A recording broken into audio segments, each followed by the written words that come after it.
What's popular? Stand up here, man, and get that from your home. Bring that out.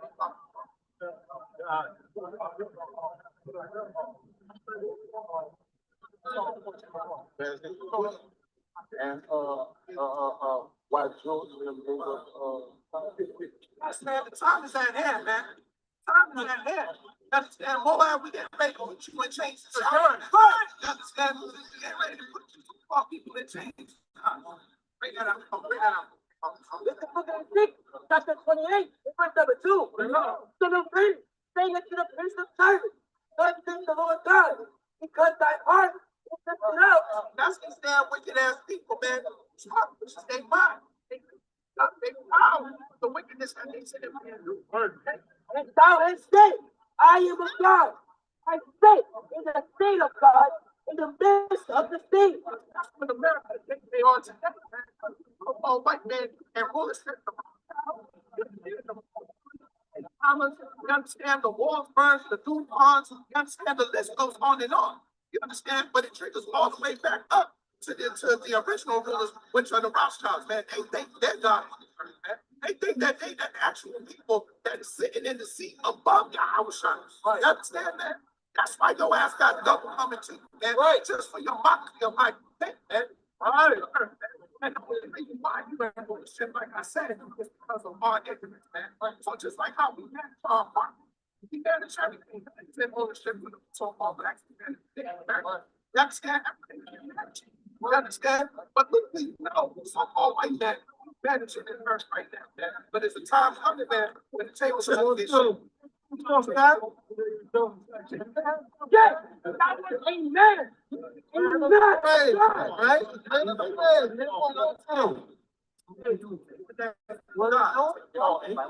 I set thy heart at the heart of God. Behold, thou art wiser than David. There is no secret that David can hide from you.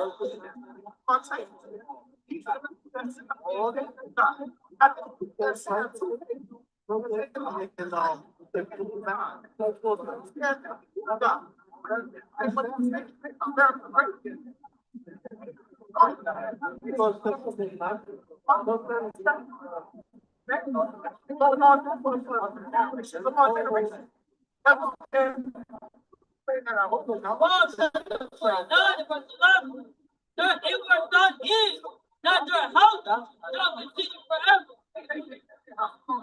Forever. They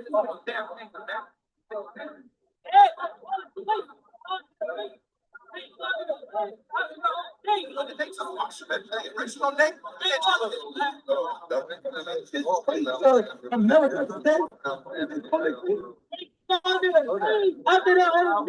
That's plain upon table, baby. You can't get around none of that. You understand? Something is true. If we are lying, man, I challenge any goddamn body, man. I want to challenge up against the men of the Lord if we telling the wrong doctrine, man. You understand? Let me get my last precept. Let me get Psalm 14 and 14. Still has said in his heart, there is no God. They are corrupt. They have done a common work. There is none that does good. None of them do good, man. None of these wicked ass people do good. Excuse my language, Israel. None of them do good, man.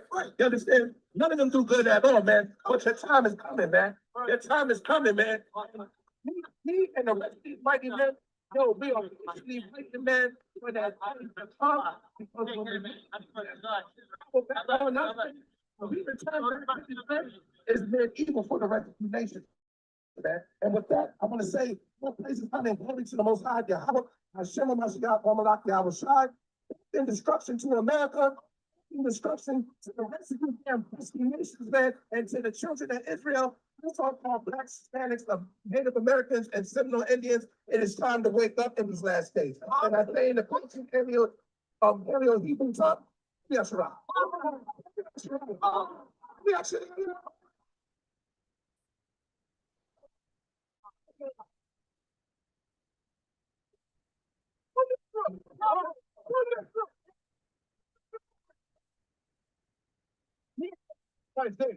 Like chapter 11, and start at verse number 2.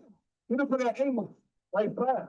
And start at verse 8, right? You know, of Ezekiel 26 and verse number 8, right? And you know, Jeremiah 1 and start at verse number 8. The book of Isaiah, chapter 11.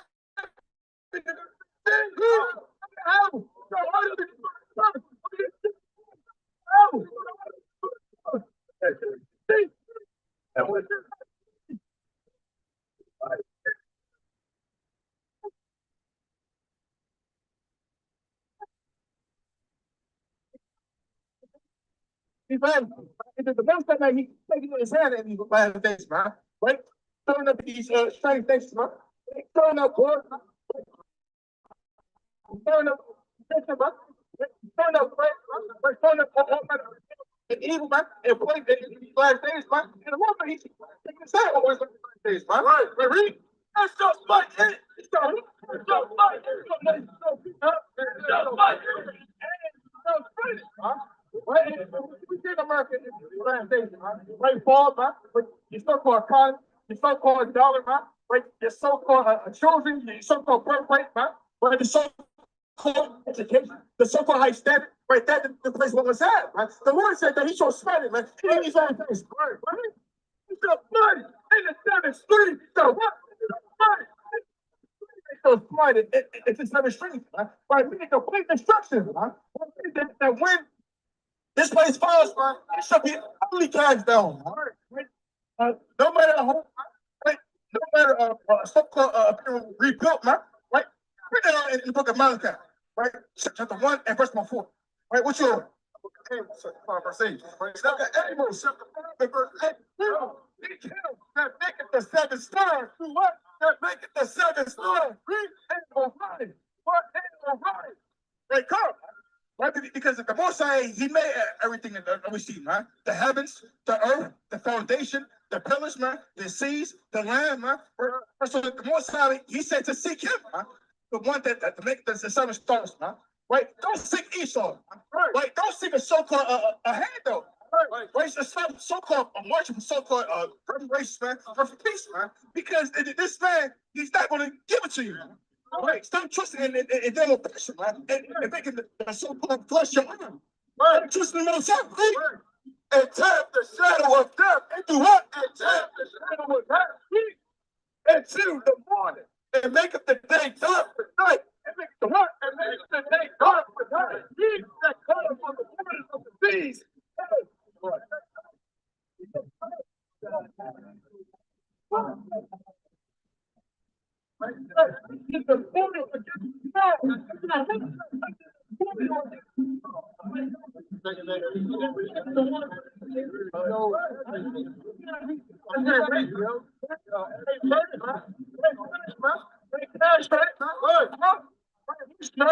The Most High, He said that He is the one that strengthened the hands of those people.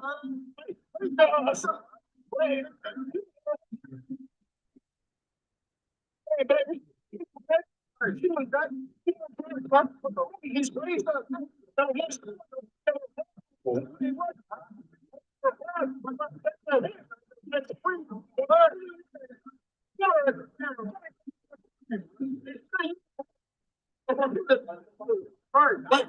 All right, shalom, shalom, shalom. All praise, honor, glory, respect, homage to the Most High, Yahweh Bashem Mashiach Yahushai. Matter of fact, switch out these glasses and let's get started. How's everybody? Good, good. All right. That was the brothers bringing out the servants of the Most High God, the prophets, prophesying the downfall of the United States of America. Right now, currently, there is a tornado warning in Washington, D.C. Yeah, so that's what happens, you know. Brothers go out there, it looks like they're just reading scriptures and stuff, but it's a spiritual warfare, okay? And obviously, we're winning, okay? Go out there and prophesy the downfall, and you see the the White House is, looks bleak, looks very damning, if you will, with this tornado warning. Okay. So let's start. Of course, like I said, all praise, honor, and glory to Yahweh Bashem, Mashiach Yahushai, Yahweh being named the Heavenly Father, Yahushai being named His only begotten Son, who the world ignorantly calls Jesus Christ. Kom Yasha'Allah. It's in the Paleo Hebrew. It says, Rise Israel. Who's Israel? You so-called Blacks, Hispanics, and Native Americans. According to the Bible, you are the biblical Israelites. I know, right? Crazy, but you got to read it to understand. You know what I'm saying? If you go to church every Sunday, which is not the Sabbath, and you have a pork chop preacher read you 3 scriptures and pass the collection plate 30 times, you're just not going to get anything out of that. So you're going to have to read it for yourself. Okay. But let's get started, shall we? Wasn't able to do the Wednesday wake-up call last week, so it's a lot of news within 2 weeks. So I can't really, we'll be here all night and into tomorrow to get into all the news. So I'm trying to get the most pertinent, the most relevant topics of the time. We're going to call this class X-Files. It is getting scary out there. All right. So let's and double honors to the elders. Okay. But putting in the work, paving the way in these last days. All right. So I'm your host, like I said, I believe I said, I'm your host, Kasadia of HOI Philadelphia. And let's get started. Okay, let's go with first. Let's say Fair Use Act. This video is protected by the Fair Use Act. It's a teaching moment. It's a lesson. All right. So thus being protected by the Fair Use Act.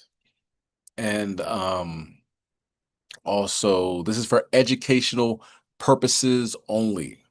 All right. Let's get started. Let's go with first Ezra chapter 4 and verse 1. One thing we're seeing is a dismantling of the strongholds of America built upon blatant racism, discrimination, oppression, as we can see, is being flipped right before our very eyes. Donald J. Trump has stabbed, metaphorically speaking, stabbed his base in the back. They wanted the Epstein files. They want the UFO files. He didn't even mention the UFO files as of yet. And I think we all know why.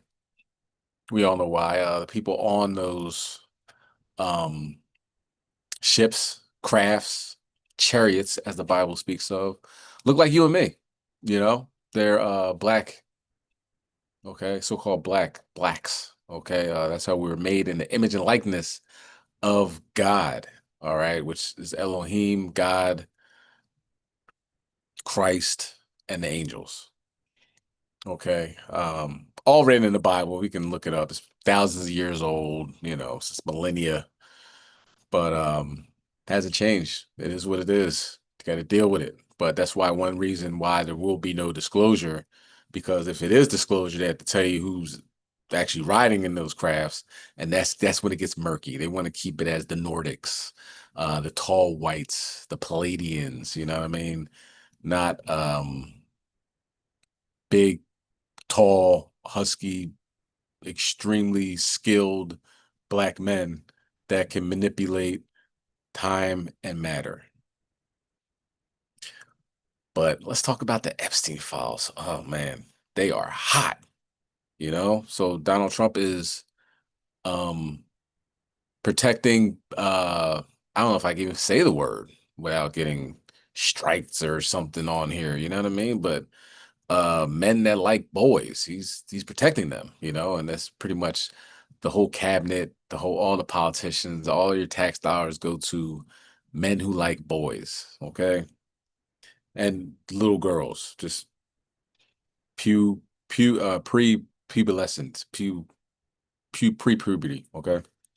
Okay, let's go to First Ezra chapter 4, verse 1. Then the second that has spoken of the strength of the king began to say, O ye men, do not men excel in strength that bear rule over the sea and land and all things in them? Verse 3. But yet the king is more mighty, for he is Lord of all these things, and have dominion over them. And whatsoever he commandeth them, they do.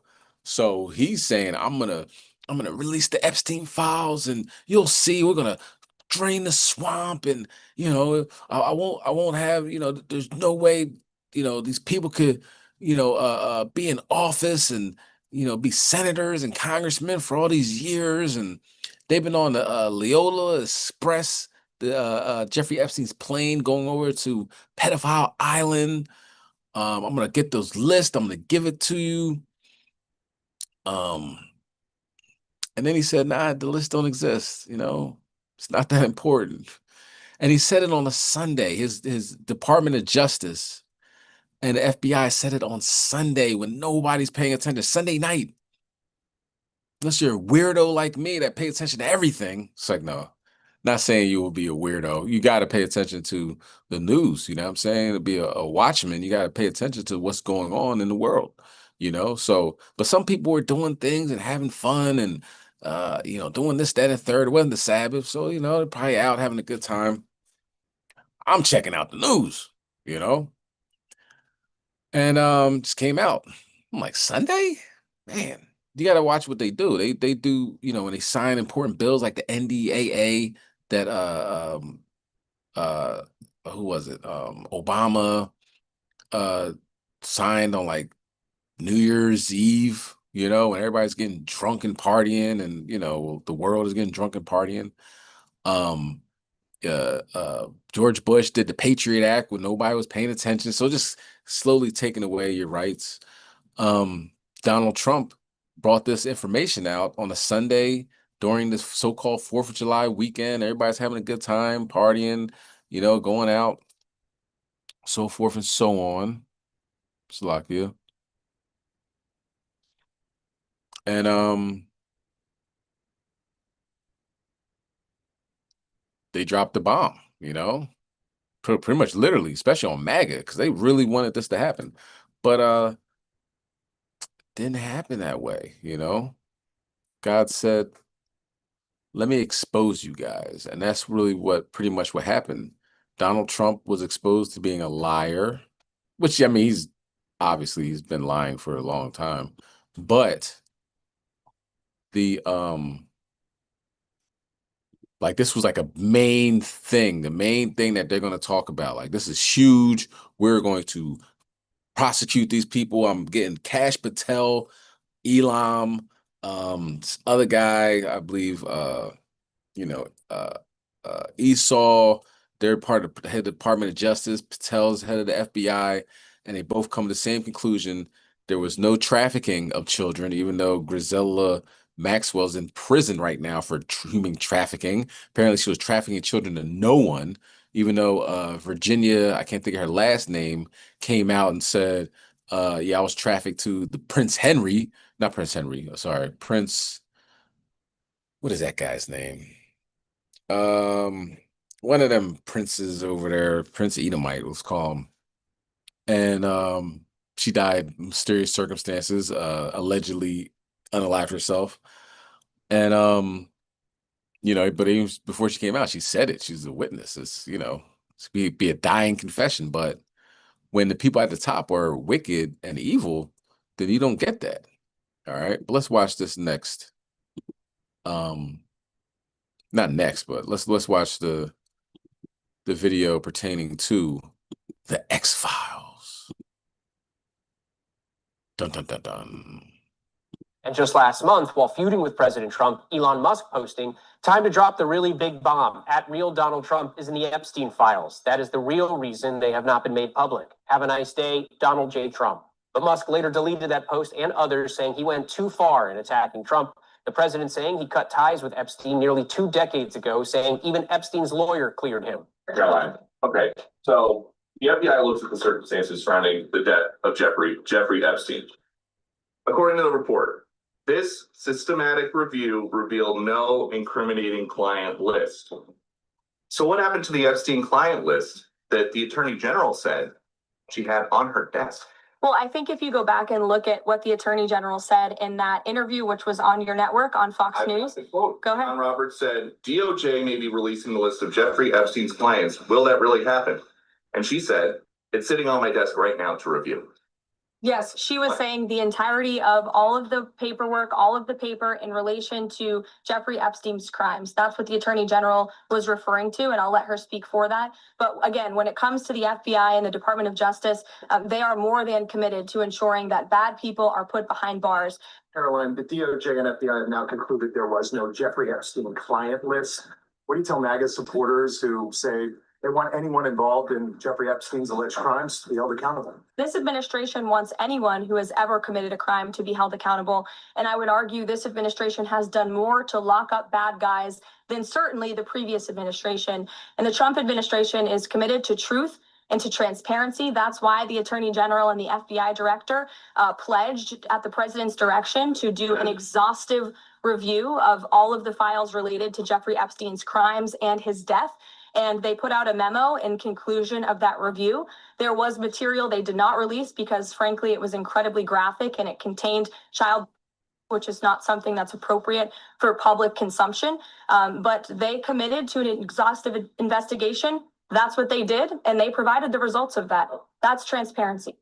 I have spent the last 17 years in my own prison for what she, Jeffrey, and all the co-conspirators did to me. I was 3 times a day sometimes. And I was not the only girl on that island. There was a constant stream of girls being over and over and over again. And yes, Ghislaine must die in prison because I've been in hell and back for the last 17 years. And 27 for me. I was 10 years old when Liz Stein was being trafficked. I was 10. That is how long this trafficking ring has been going on. Taking a live look at the White House this morning, you probably heard before that President Donald Trump, along with other prominent leaders and celebrities, were on the so-called Epstein list. Now the FBI is putting those theories to rest. Yeah, overnight, the agency releasing hours of video footage and some other findings, trying to put to rest those conspiracy theories that Jeffrey Epstein's death was a... I imagine they will only ramp up from here on out, though. The FBI also saying that it found no client list at all. Yeah, ABC's Andrew Denver walks us through these newly released details. Overnight, the FBI and Justice Department releasing 11 hours of footage they say helps confirm notorious financier Jeffrey Epstein died by in his Manhattan jail cell in 2019, awaiting his trafficking trial. According to a memo detailing the findings, investigators found the video showed no one entering the area in the overnight hours before Epstein was found unresponsive. But perhaps the biggest bombshell, investigators say they found no incriminating client list of Epstein's, no credible evidence that Epstein blackmailed prominent individuals, and no evidence that could predicate an investigation against uncharged third parties. For years, Epstein has been at the center of conspiracies surrounding both his death and a rumored client list allegedly used to blackmail powerful men. Attorney General Pam Bondi, back in February, was asked if the Justice Department intended to release a list of Jeffrey Epstein's clients. Bondi saying this. It's sitting on my desk right now to review. That's been a directive by President Trump. I'm reviewing that. So have you seen anything that you said, oh my gosh? Not yet. You were in the same prison as Jeffrey Epstein. Yes. What do you think happened?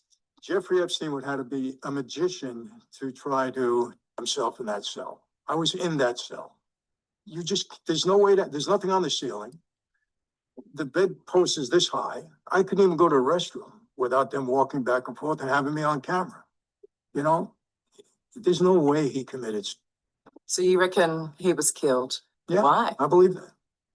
I mean, look, there's no doubt there was powerful people involved with him, 100%. These people have a way of covering things up. Meantime, a new report from FBI and Department of Justice debunking claims that Jeffrey Epstein kept a client list. The report also says Epstein was not murdered during his stay in a Manhattan jail, and there's no evidence he blackmailed prominent people. The Trump administration plans to release a video to prove their findings on Epstein's 2019 death, which led to a slew of conspiracy theories. The disgraced mogul first pleaded guilty in 2008 for soliciting underage and was placed on the sex offenders list. The Democrats raked up a storm over Elon Musk's now deleted tweet, in which the billionaire claimed that Trump was named in the Epstein files. However, Musk gave no other context or evidence in the since deleted post. After the latest Axios report on the administration closing Epstein's case, Musk put out another post taking a swipe at the Trump administration's changing stance on the Epstein files. And joining us live on the broadcast is our correspondent, Susan Tehrani. She's joining us live from New York. Hi, Susan. Of course, talk to us more about how these findings represent the first time the Trump administration has officially contradicted the conspiracy theories and activities surrounding Epstein. Yeah, absolutely. It is the first official repudiation of those conspiracy theories that, first of all, Jeffrey Epstein getting himself, and second of all, there was this clients list, basically, that Epstein had of wealthy and powerful individuals. The Justice Department says that there is no such evidence and has urged people to not go around and spread these rumors and conspiracy theories. However, as you mentioned, there are many who are skeptical, including Elon Musk, and a lot of people who actually voted for Donald Trump. And one of the reasons for that was because they believed that the Trump Justice Department would possibly put out a clients list, or they were hoping that this conspiracy theory was indeed true. So this skepticism is going to continue. The conspiracies aren't going anywhere, but it appears that the Justice Department wanted to put a writ on this with Kash Patel and Pam Bondi at the helm, and sort of say that there's really nothing more to see here. Now, it's also important to note that a group of conservative influencers were invited to the White House, and they were seen a few months back leaving the White House with these banners that had thousands of pages related to the Jeffrey Epstein file, and they were promised sort of more will come after that. But nonetheless, these are material that have been made public as of now, and even they're saying now that what happened to this evidence that we were sort of promised at the White House that day, besides these big white binders. So, the conversation is going to continue, but as far as the Justice Department and FBI is concerned, first of all, you get yourself, and second of all, there doesn't seem to be a clients list. So, this is Esau 101. Perverse, liar, he brought TikTok influencers in, and gave them binders that said, this is what Jeffrey Epstein, this is the information we have so far. We'll give you more and everything like that. And people that were like serious journalists are like, can you send me in there? Associated Press, Reuters, Fox News, MSNBC, I don't know, just, a real journalist. But no, they picked like influencers to get this information. I have no idea where it actually led, but what it comes down to is that you're dealing with a known liar. You know what I'm saying?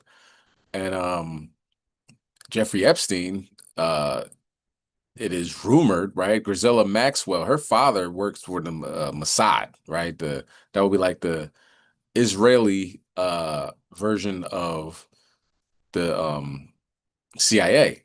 Okay, and he was that, and she was his handler to get him little girls and stuff like that. It's documented, right? She's in jail right now for doing 20 years for trafficking, human trafficking. But since there's no client list, then obviously she was just giving all those little girls to Jeffrey Epstein, even though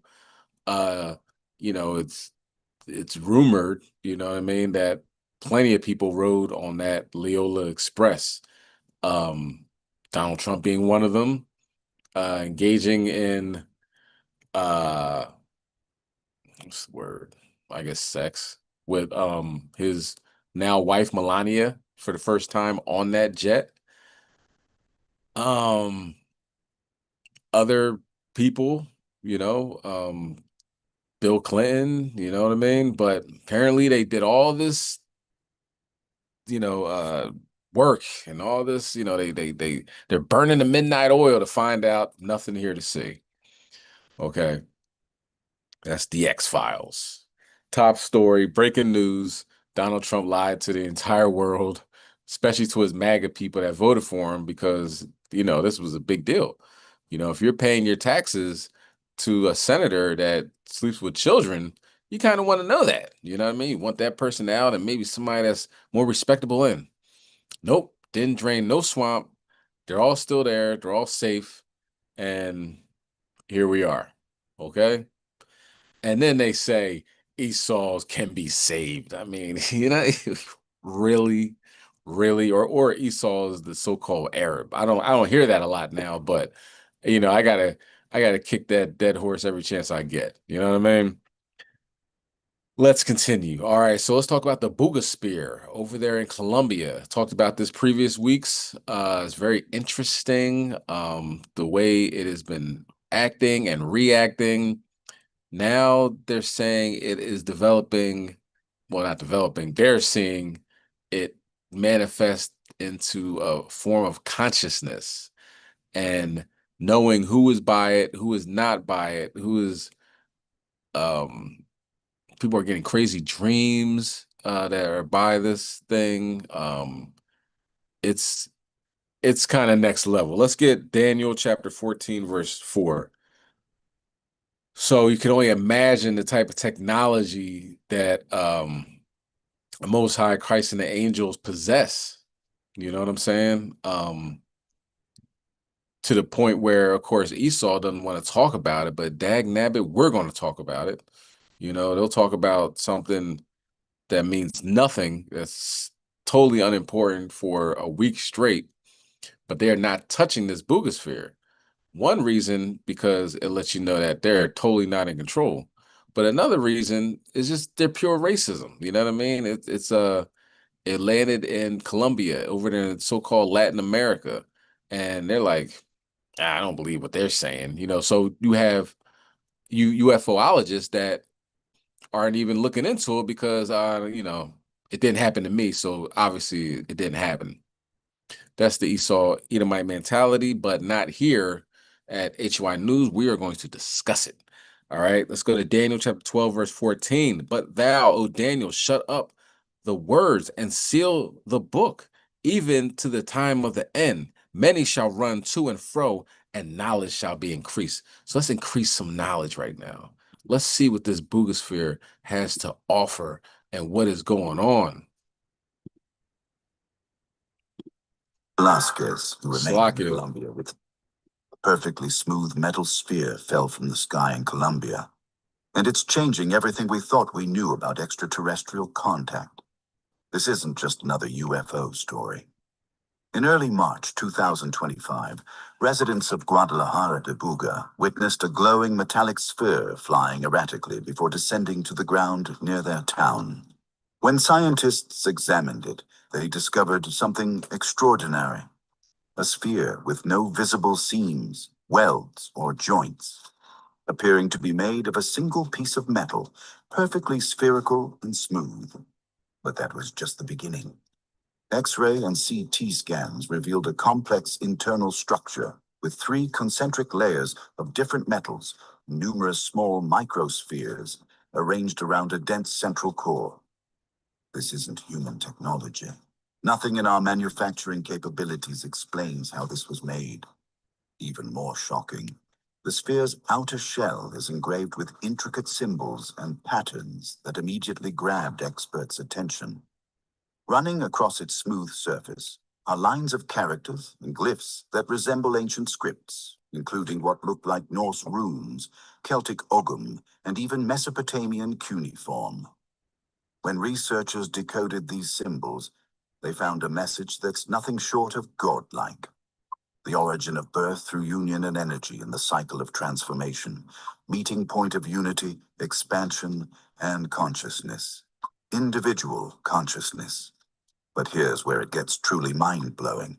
The sphere appears to be responding to us. During recent tests, researchers discovered the object reacts differently depending on who's near it, almost as if it can sense human emotion, thought patterns. And it doesn't stop there. Since its discovery, ancient artifacts in museums across South America have begun showing unusual energy readings. Something bigger is happening. So what exactly is the sphere of Buga? Is it merely a message in a bottle from across the cosmos? Or is it actually a tool designed to activate something within us? And what happens when someone simply sits quietly near it? If you want to understand one of the most significant discoveries of our lifetime, keep watching.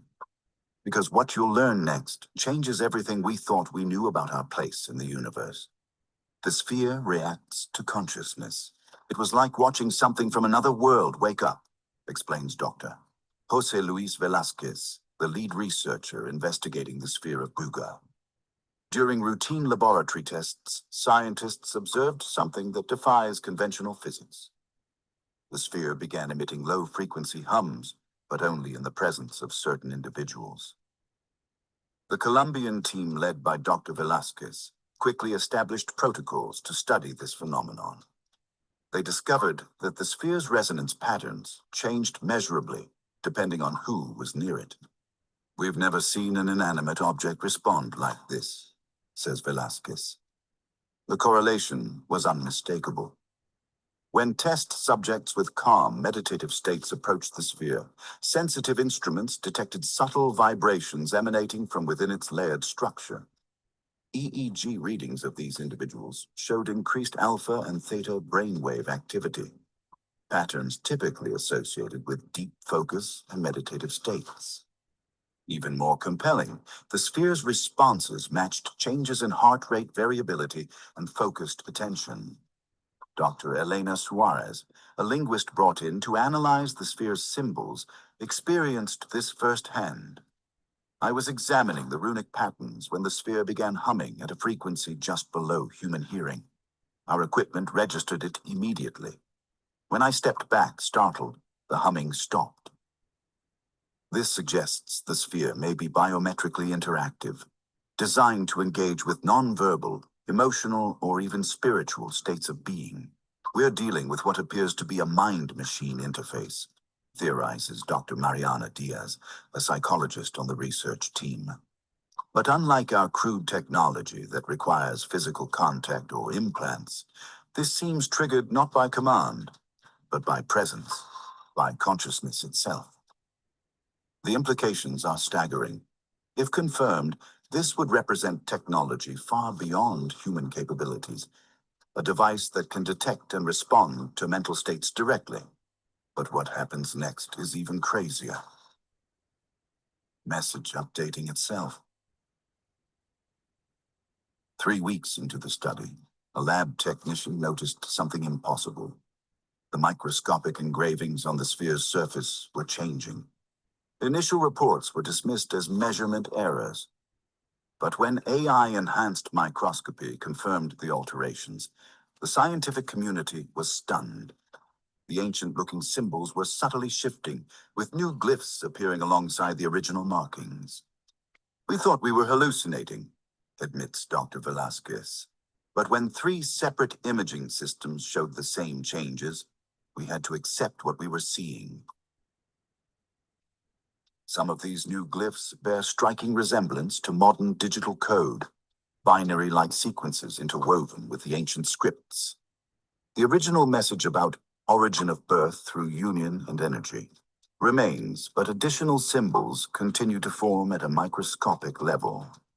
Dr. Suarez, who had helped decode the initial message, believes this development supports a radical theory. This isn't just a static artifact, she explains. The message appears to be evolving, potentially reacting to new stimuli, or updating itself in response to being studied. A Colombian physicist put it more bluntly. This might not just be a message, it could be a conversation.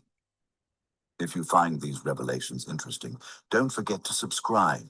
We bring you the latest discoveries you won't hear anywhere else. every week. The research team has now implemented 24-hour monitoring of the sphere's surface, documenting every change in real time. But even more remarkable discoveries were about to emerge when they finally performed a full spectral analysis of the sphere's composition. Sacred geometry and global alignments. When researchers created a detailed 3D model of the sphere's internal structure, they discovered something that left mathematicians speechless. The arrangement of the microspheres within the larger orb isn't random. It creates a precise geometric pattern that mirrors the alignment of major megalithic sites across Earth. The pattern is unmistakable, explains Dr. Rafael Martinez, an archaeologist brought in to examine the findings.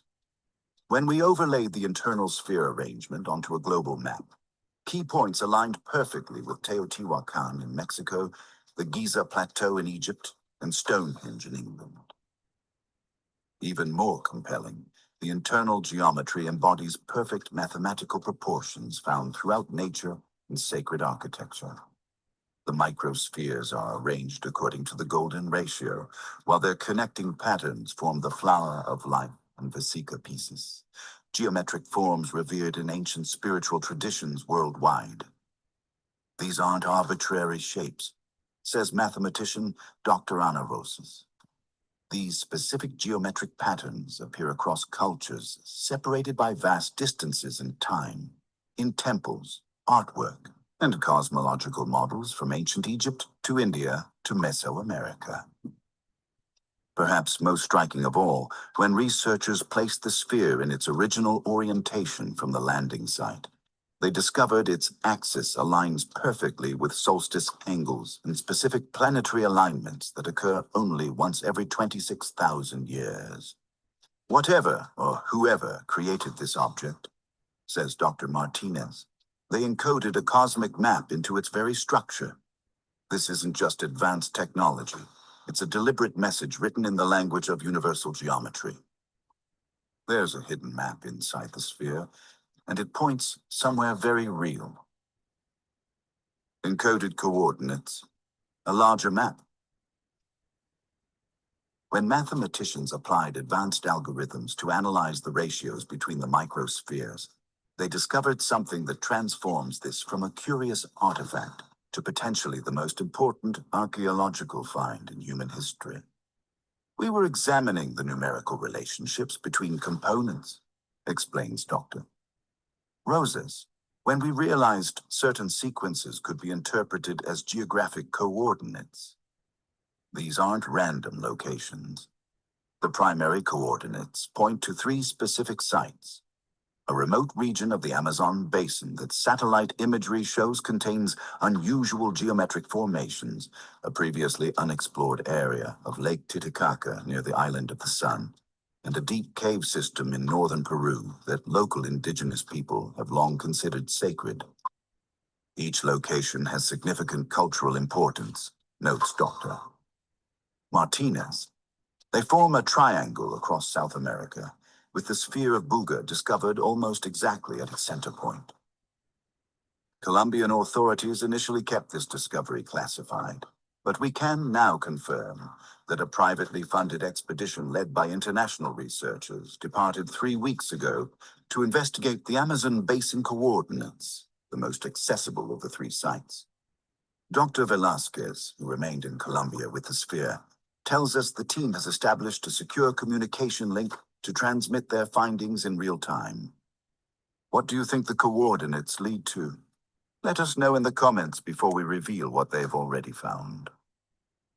The first reports from the expedition team arrived just days ago, and what they discovered adds an entirely new dimension to the mystery of the sphere of Buga. Second sphere discovered in museum. While the expedition team prepared to explore the Amazon coordinates, a startling discovery was made much closer to home. A curator at the Gold Museum of Bogota, inspired by news of the Buga sphere, decided to re-examine the museum's pre-Columbian collection. There, catalogued decades ago as a ceremonial ritual object and largely ignored by researchers, sat a weathered metallic sphere approximately the same size as the Buga artifact. I'd walked past it hundreds of times, the curator explained. It was assumed to be a ceremonial weight, or perhaps a cosmic symbol used in ancient ceremonies. When the museum team arranged for X-ray analysis, everyone was stunned. Despite its tarnished exterior, the internal structure was unmistakable. Concentric metal layers surrounding a precise arrangement of small spherical objects.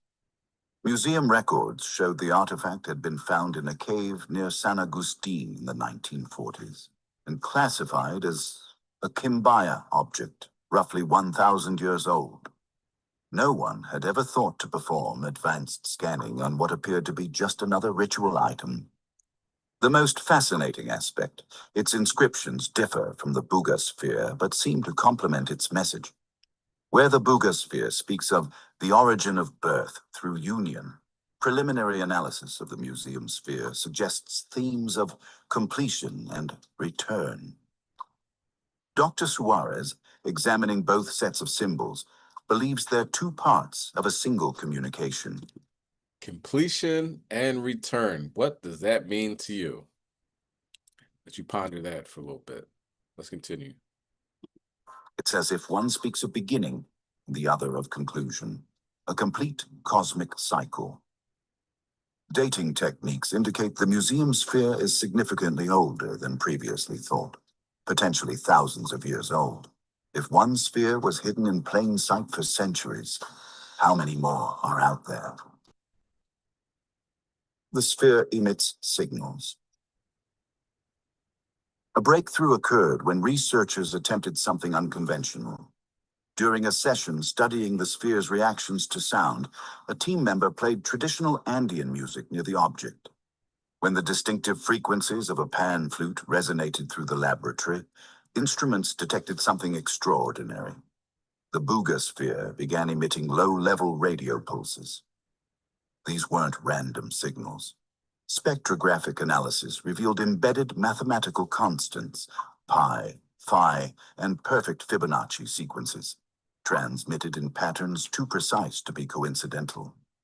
More intriguing still, these emissions changed depending on the sphere's location and the time of day, suggesting some interaction with Earth's magnetic field or cosmic cycles.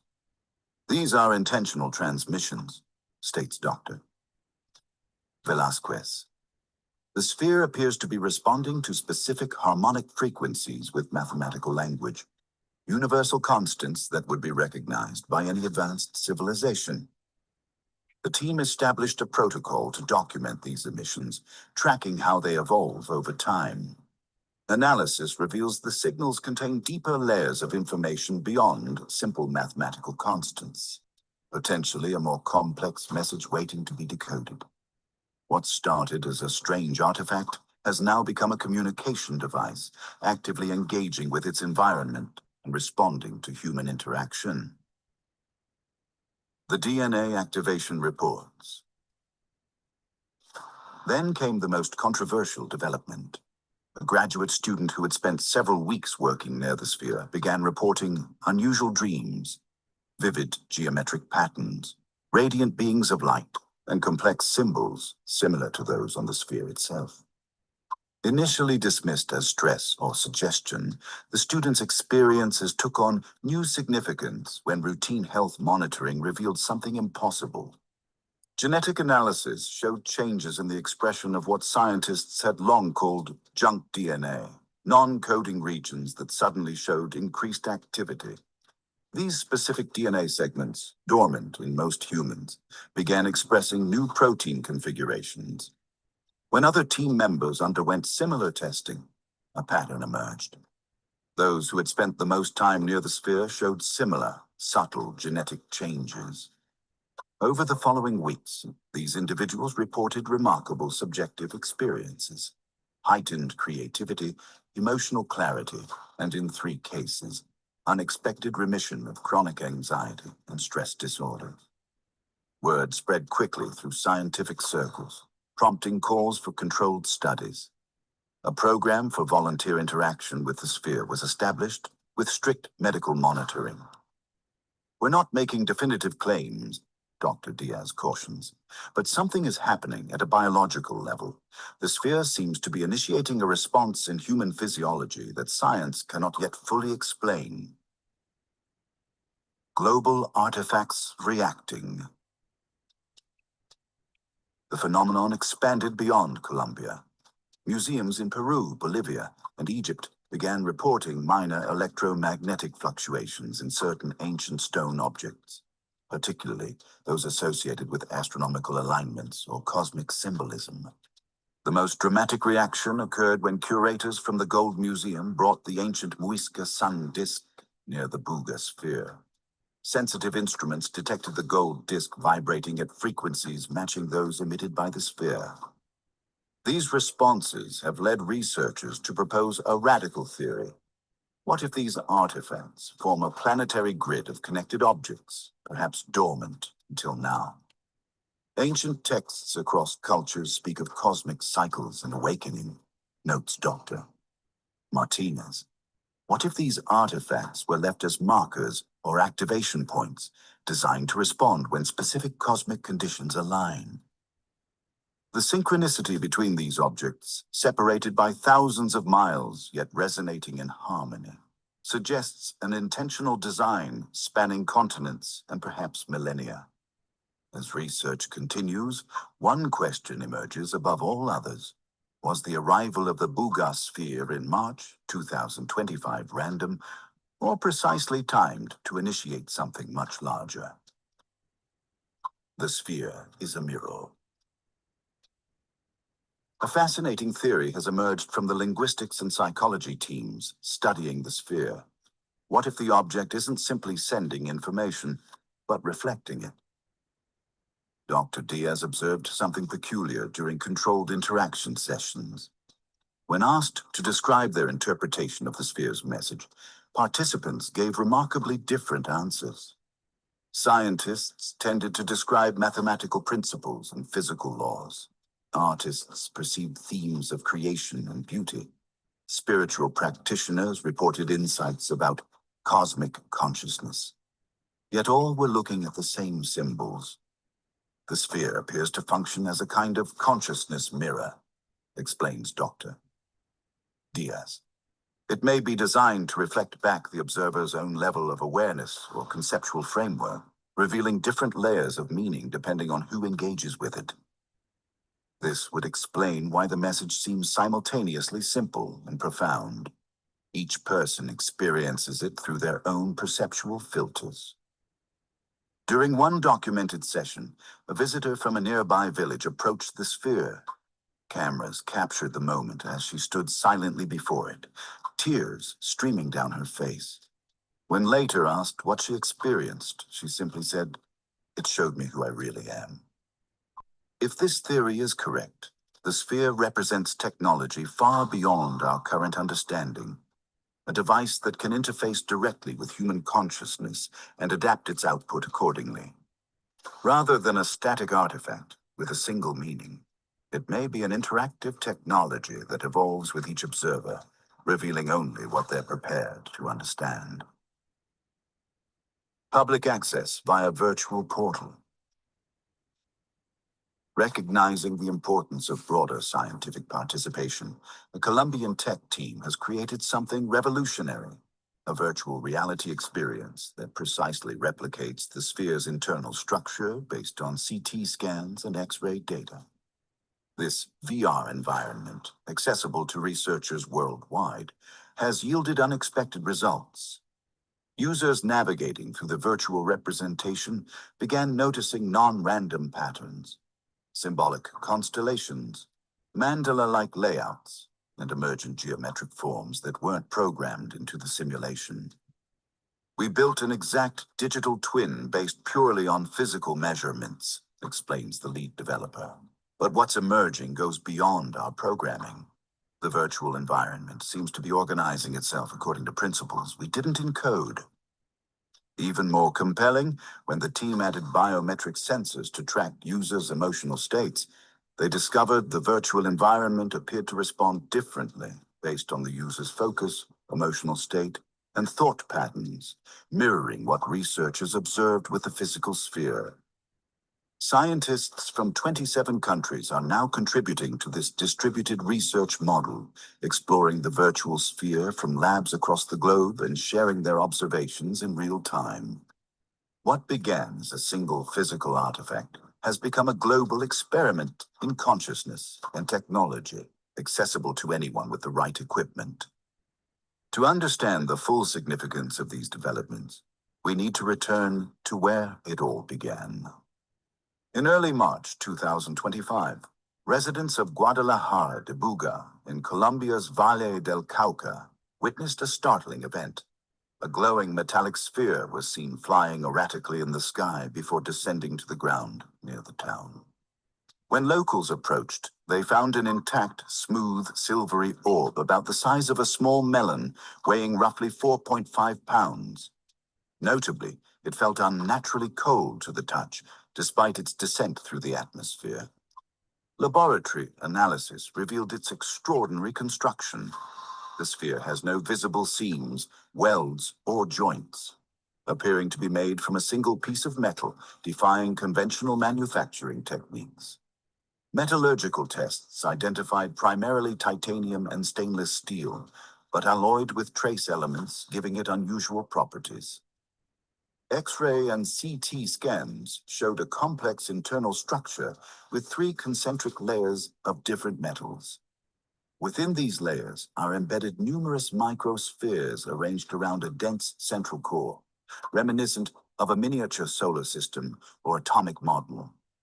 Perhaps most striking are the intricate symbols etched into its surface. Under microscopic examination, researchers identified patterns resembling Norse runes, Celtic ogham, and Mesopotamian cuneiform, scripts from civilizations separated by vast distances and time periods. When these symbols were analyzed using AI pattern recognition systems, they yielded a message that reads, "The origin of birth through union and energy in the cycle of transformation, meeting point of unity, expansion and consciousness." Individual consciousness. Experts in comparative mythology quickly noted parallels between this message and various cultural traditions. It resonates with Andean cosmology, the Chacana, Andean cross, symbolizing the union of realms and balance of opposites. It echoes creation stories from the Muisca people of Colombia, who spoke of light emerging from darkness to fill the universe. And it aligns with Eastern philosophical concepts of unity and consciousness as fundamental aspects of reality. As research continues, scientists and philosophers are contemplating the broader implications of the sphere of Buga. Many see it as a call to human spiritual maturity, a reminder that consciousness itself may be a fundamental force in the cosmos, as important as gravity or electromagnetism. If the sphere is indeed an extraterrestrial probe, it represents a form of contact unlike anything imagined in science fiction. It's non-invasive, poetic, and consciousness-oriented. Not a show of force or technology, but an invitation to deeper understanding. The Galileo Project, a Harvard-led initiative investigating unidentified aerial phenomena, has taken interest in the sphere. Their advisor, physicist Julia Mossbridge, suggests it may represent a new frontier in science diplomacy. How do nations share data on discoveries that potentially affect all humanity? Theories about the sphere's nature and purpose continue to evolve. Some scientists propose it may be a quantum resonance device, storing information not in circuits, but in vibrational states of its internal components. Others believe it represents advanced consciousness technology, a device designed to interface directly with thought and awareness rather than physical interaction. A third perspective suggests it could be lost ancient knowledge reawakening now, perhaps left by a previous advanced civilization on Earth, or visitors from elsewhere who interacted with our ancestors. Regardless of its origin, the sphere has sparked something remarkable. A global conversation about consciousness, unity, and our place in the cosmos. People from different cultures, religions, and backgrounds find themselves drawn to its message, seeing in it reflections of their own deepest truths. The sphere of Buga has become more than an artifact. It's a symbol of possibility, a test of how humanity responds to mystery. Its appearance has pushed the boundaries of science, philosophy, and perhaps even spirituality. Whether divine, alien, or deeply human in origin, its message remains clear. We exist within a cycle of transformation, emerging from unity into individual consciousness, yet remaining connected to the whole.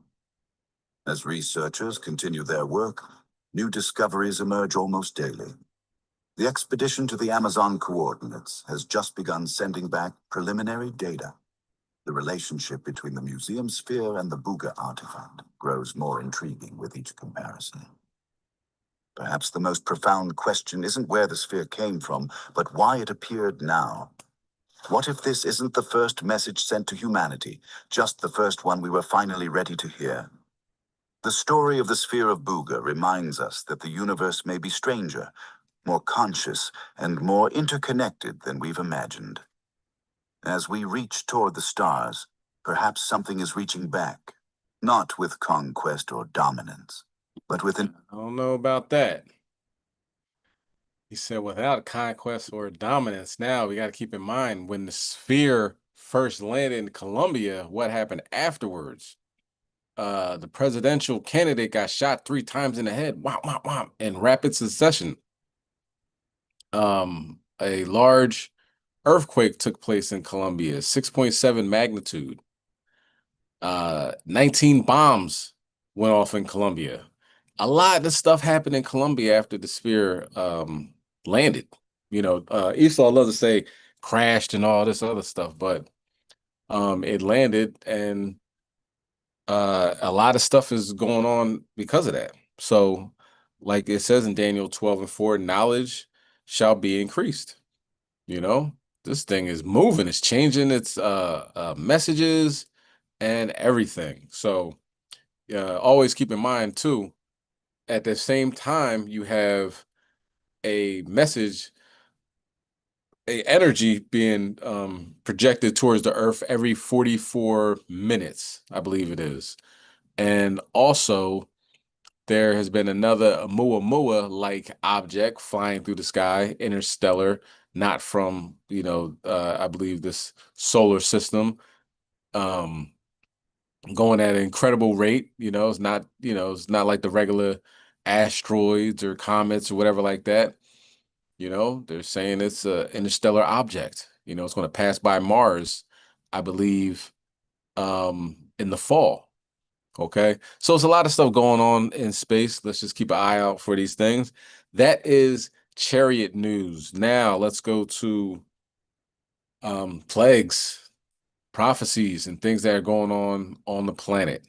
So July 4th was, you know, most considered the birthday of America, and you know, when the Constitution was ratified or signed, you know what I mean, and all men are created equal. And, you know, of course, we were slaves back then. Our ancestors were slaves.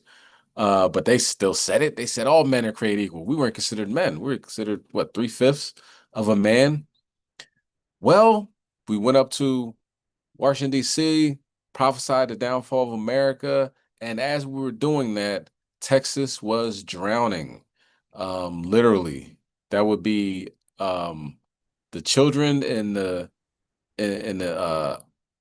campsite, and also it was people that showed up to rent out these trailers so they could celebrate the 4th of July, a very popular place to celebrate the 4th of July.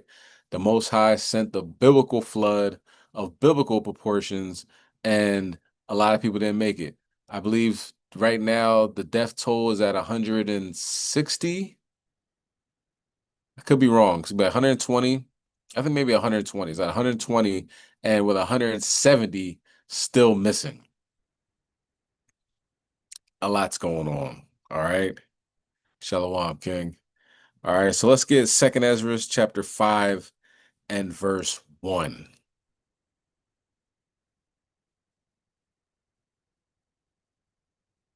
God is not mocked.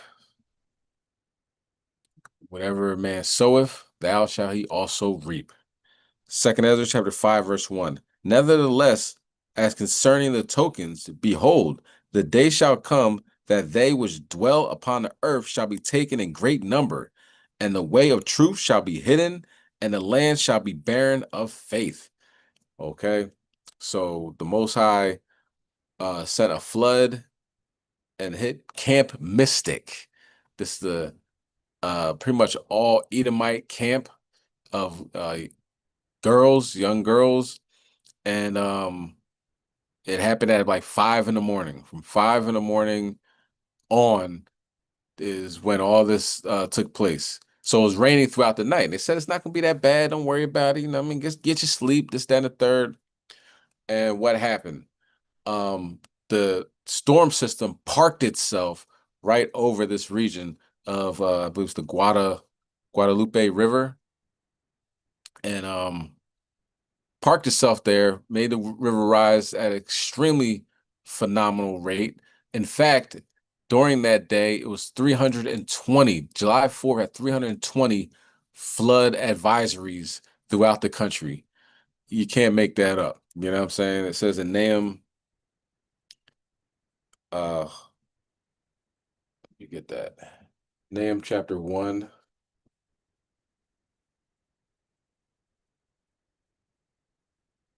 And I believe it's verse 8.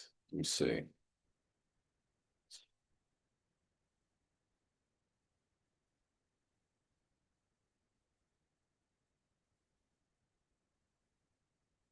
Yeah, Nahum chapter 1, verse 8. But with an overrunning flood, he will make an utter end of the place thereof, and darkness shall pursue his enemies. These people went to sleep, and a lot of them didn't wake up. When they did wake up, they were floating down the river. That's why it talks about having the fear of God. Do you know what I'm saying? Like, you go to sleep thinking, okay, let me think what I'm gonna do tomorrow. You know, okay, I'm gonna do this. I'm gonna wake up. I'm gonna go to go to this store and get me a turkey sausage, egg and cheese, and you know what I'm saying? I'm gonna do this. All right, making plans for the future. And you go to sleep and you wake up literally in a river. The place where you were asleep at is now floating down the river. It's not like it stops. There's no pause button. You know what I'm saying? It's survival now. And now you're frustrated, you're scared, you have no idea what's happening to your family. You can hear your children screaming. You know what I'm saying? That is the fear of God. I gotta get to him. I gotta get to him. But you're holding on to a tree and you see a car coming at you that's floating down the river as well, or a house. That's what happened in Texas. July 4th was clearly canceled. The days before that, down in California, the fireworks factories were blowing up. People dying. 7 people died in a firework explosion. Another one happened also in California. People's houses got lit on fire.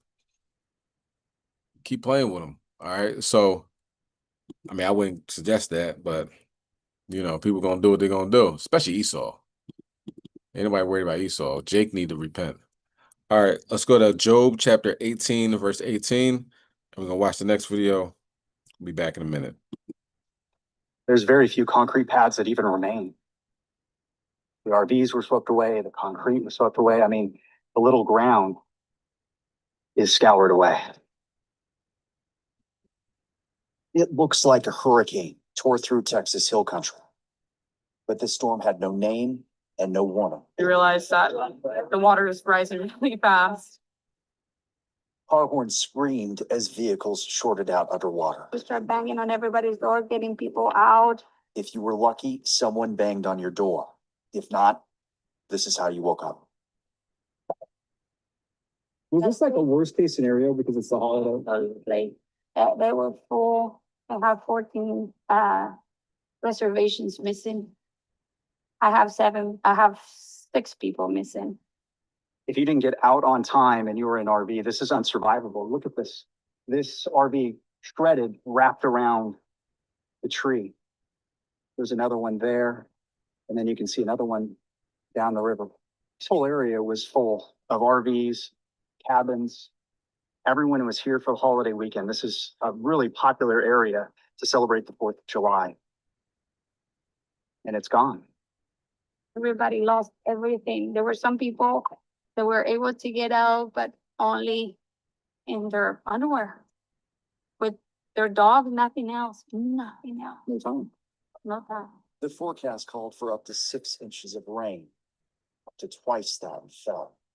People went to bed believing that they'd wake up to fireworks, not flash floods. I was expecting rain, but not a flood. I slept through it. It was the last night we didn't know anything. It was when we woke up this morning.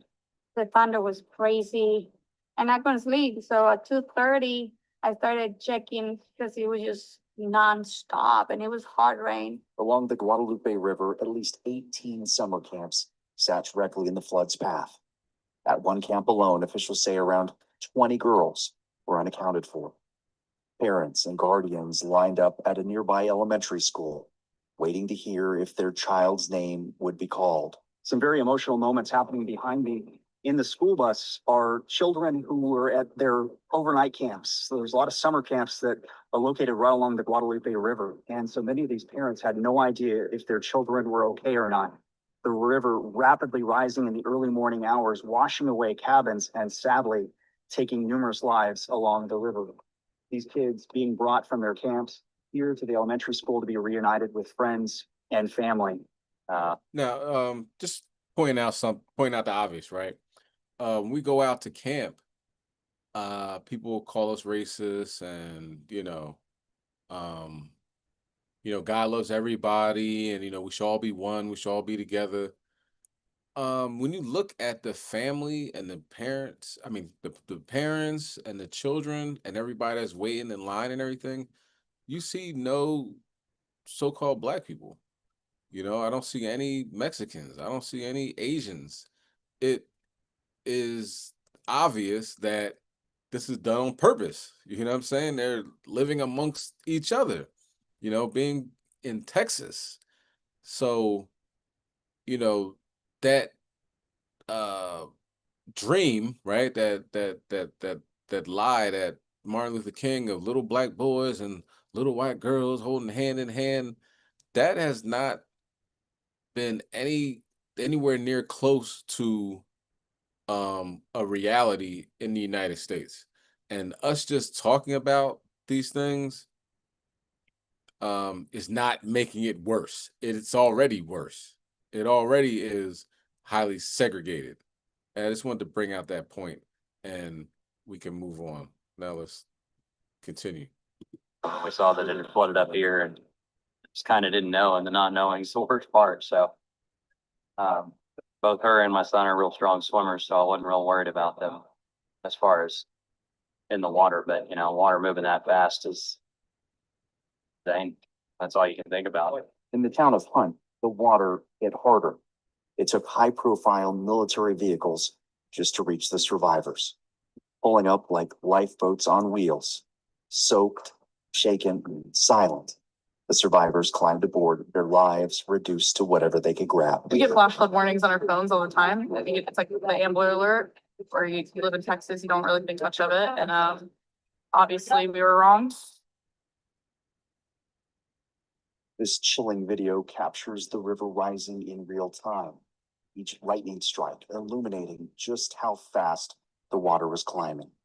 Inside London's home, floodwater surged up the staircase, step by step, second by second, until escape was nearly impossible. We got to the top floor and it just kept rising and kept rising. And we were getting ready to go on the roof. Like I said, we had tied bed sheets together to bring ourselves to the top. And right before we climbed out, we realized that we were fine. Well, we realized we were fine because the water had obviously started to stop and go down. And fortunately, we were okay. Terrifying. That's the only way you can describe the force and fury of water.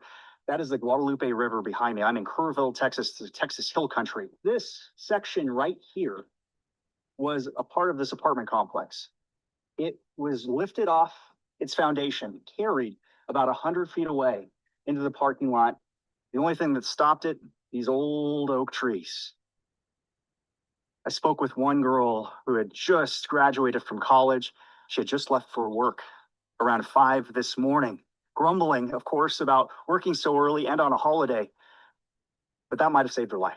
Honestly, I've been running every day and I would record like that little bridge, and every time I would get it in the clip, it was dry.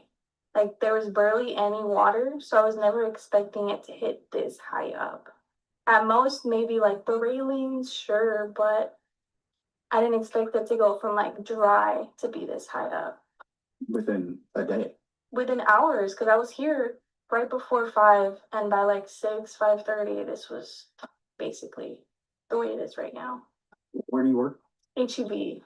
Oh, yeah, there you go. Yeah. So, did you ever think work would save your life, or No, I you probably did not. hated those early hours? Like, I'm here so early, but I'm glad I did.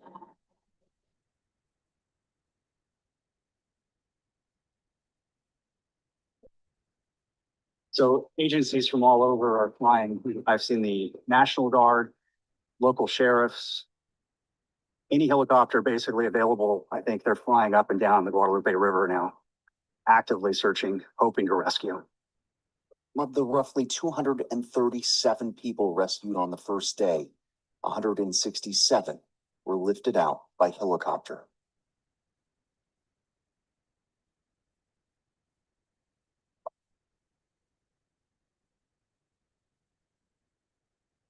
Many of them children from the flooded camps. State officials say the search won't stop, not during the day, not when the sun goes down, not until every missing person is found. Let's get that. Job chapter 18 and verse 18. And he shall be driven from light into darkness and chased out of the world. They that come after him, Slakia, verse 19, he shall neither have son nor nephew among his people, nor any remaining in his dwellings. They that come after him shall be astonished at his day, as they that were before were affrighted. Surely such are the dwellings of the wicked, and this is the place of him that knoweth not Yahweh.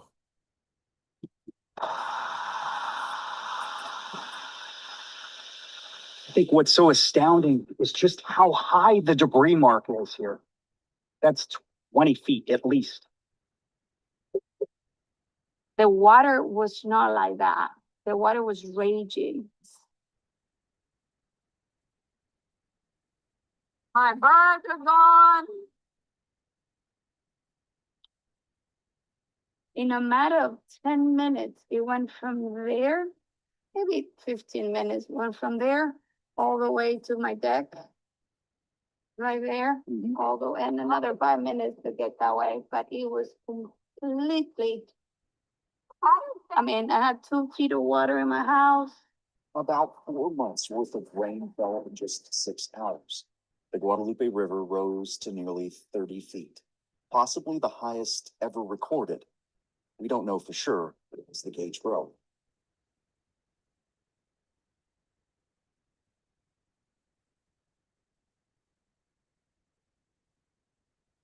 You just see how the ground scoured from the force of the rapids of the water that ripped through here. There were numerous RVs, and they're all swept away. Sadly, one RV that was down there, that family was swept away. Amazingly, though, the owner of this campground, search and rescue teams were able to get door to door, and most people escaped. Like the catastrophic flood of 1987, campers were caught off guard. It happened overnight with no real warning during a holiday weekend when families were sound asleep. The Guadalupe is the kind of river that invites you to relax. That's what makes it so dangerous. It lulls you in, then takes everything. It was a perfect storm, and it built a Texas-sized catastrophe. We were really fortunate. Houses are replaceable, cars are replaceable, people are not, so.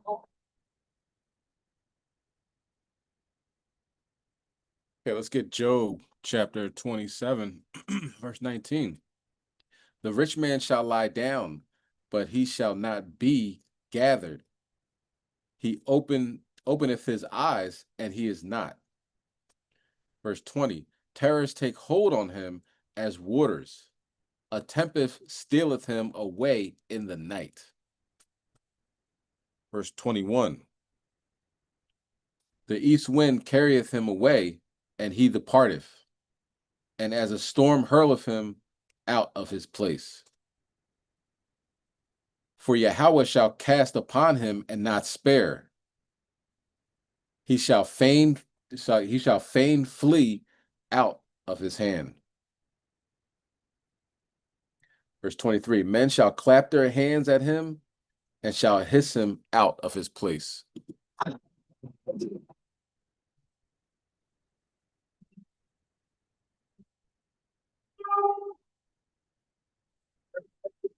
Trying to reset. How to age that?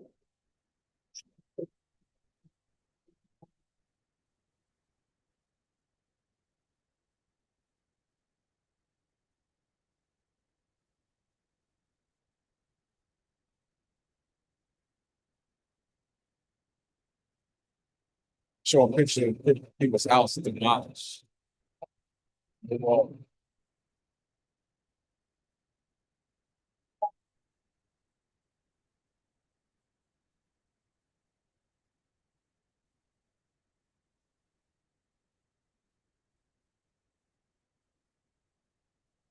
Cars with holes in the windshields.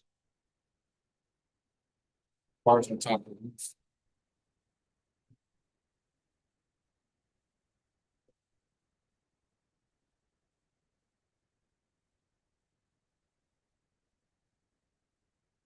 The big question was, what do we do? And, things were getting dicier by the moment. We couldn't tell if the water was going to continue to rise. So I said, we need to get out of the house. So I grabbed my wife and we literally jumped in the water and it swept us down to about 200 feet down that way. And there's a crepe myrtle tree that we grabbed hold of and we waited for rescue.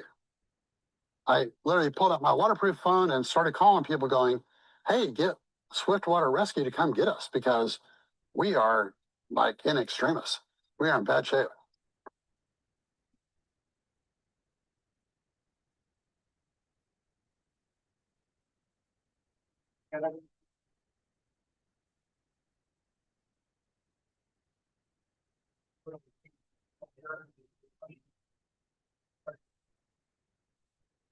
I never knew that it could do that. I've seen it come up a little bit. I've seen it cover over the hike and bike trail there, but I've never seen it come up any further than that. And yeah, this is like a once in, 200-year kind of flood. Yeah, so this is very unusual. This is just a weird confluence of weather conditions that occurred. And we literally dropped 14 inches of rain.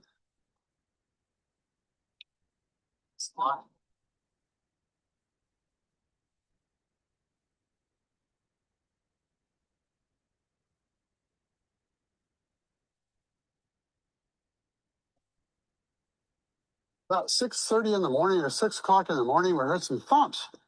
I had a shed around the corner, and the shed started banging against the house. And my wife jumped up and she looked out the back and she said, "There's a river back there." And so we ran to the front.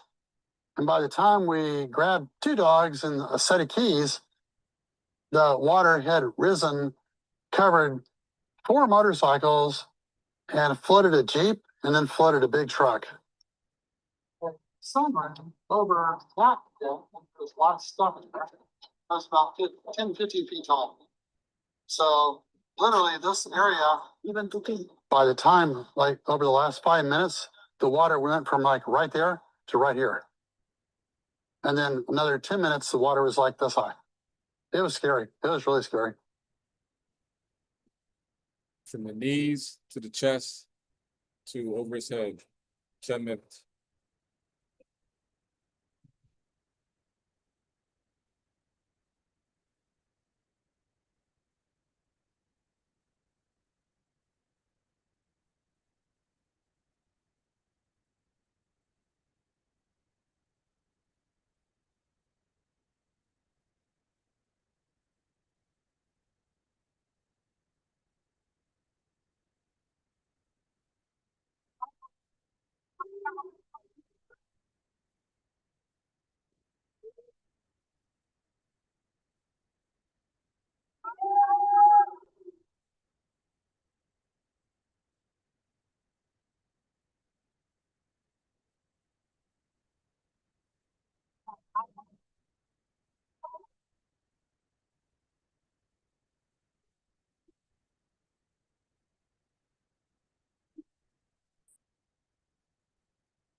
complete shock.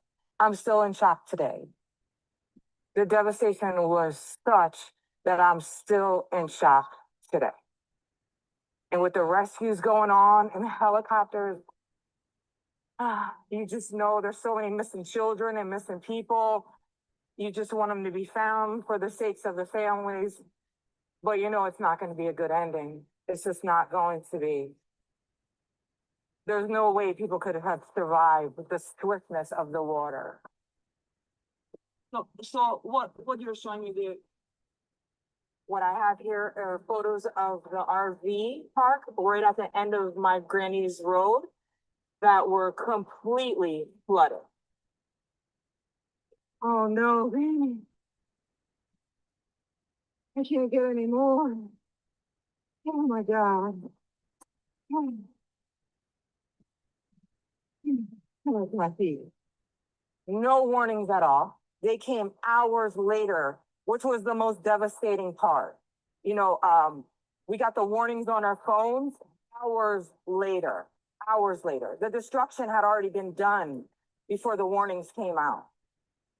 And as you could see, the flood warnings did not come for hours later. So I woke up, I hear the rain coming down in buckets. And I'm also with the rain, I'm hearing cracking noises. It's indescribable, the sounds of how loud they were, which turned out to be the cypress trees coming down, the massive cypress trees that came down along the river. The cracking noise was just, you know, it was incredible. Just incredible noises.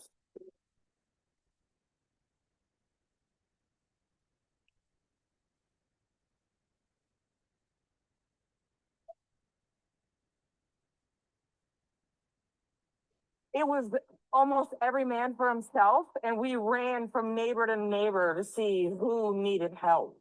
You know, it was neighborly. It was people looking out for people.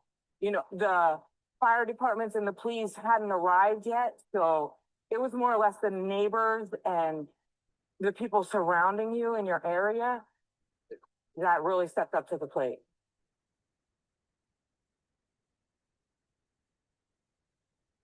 Do you want me to give you the one? Something I've never seen before. You know, it was tragedy. It was just something so serious happening. And the swiftness of the water, it wasn't slowing. Debris and furniture and RVs were coming down the river. The sounds, it's just unbelievable sounds.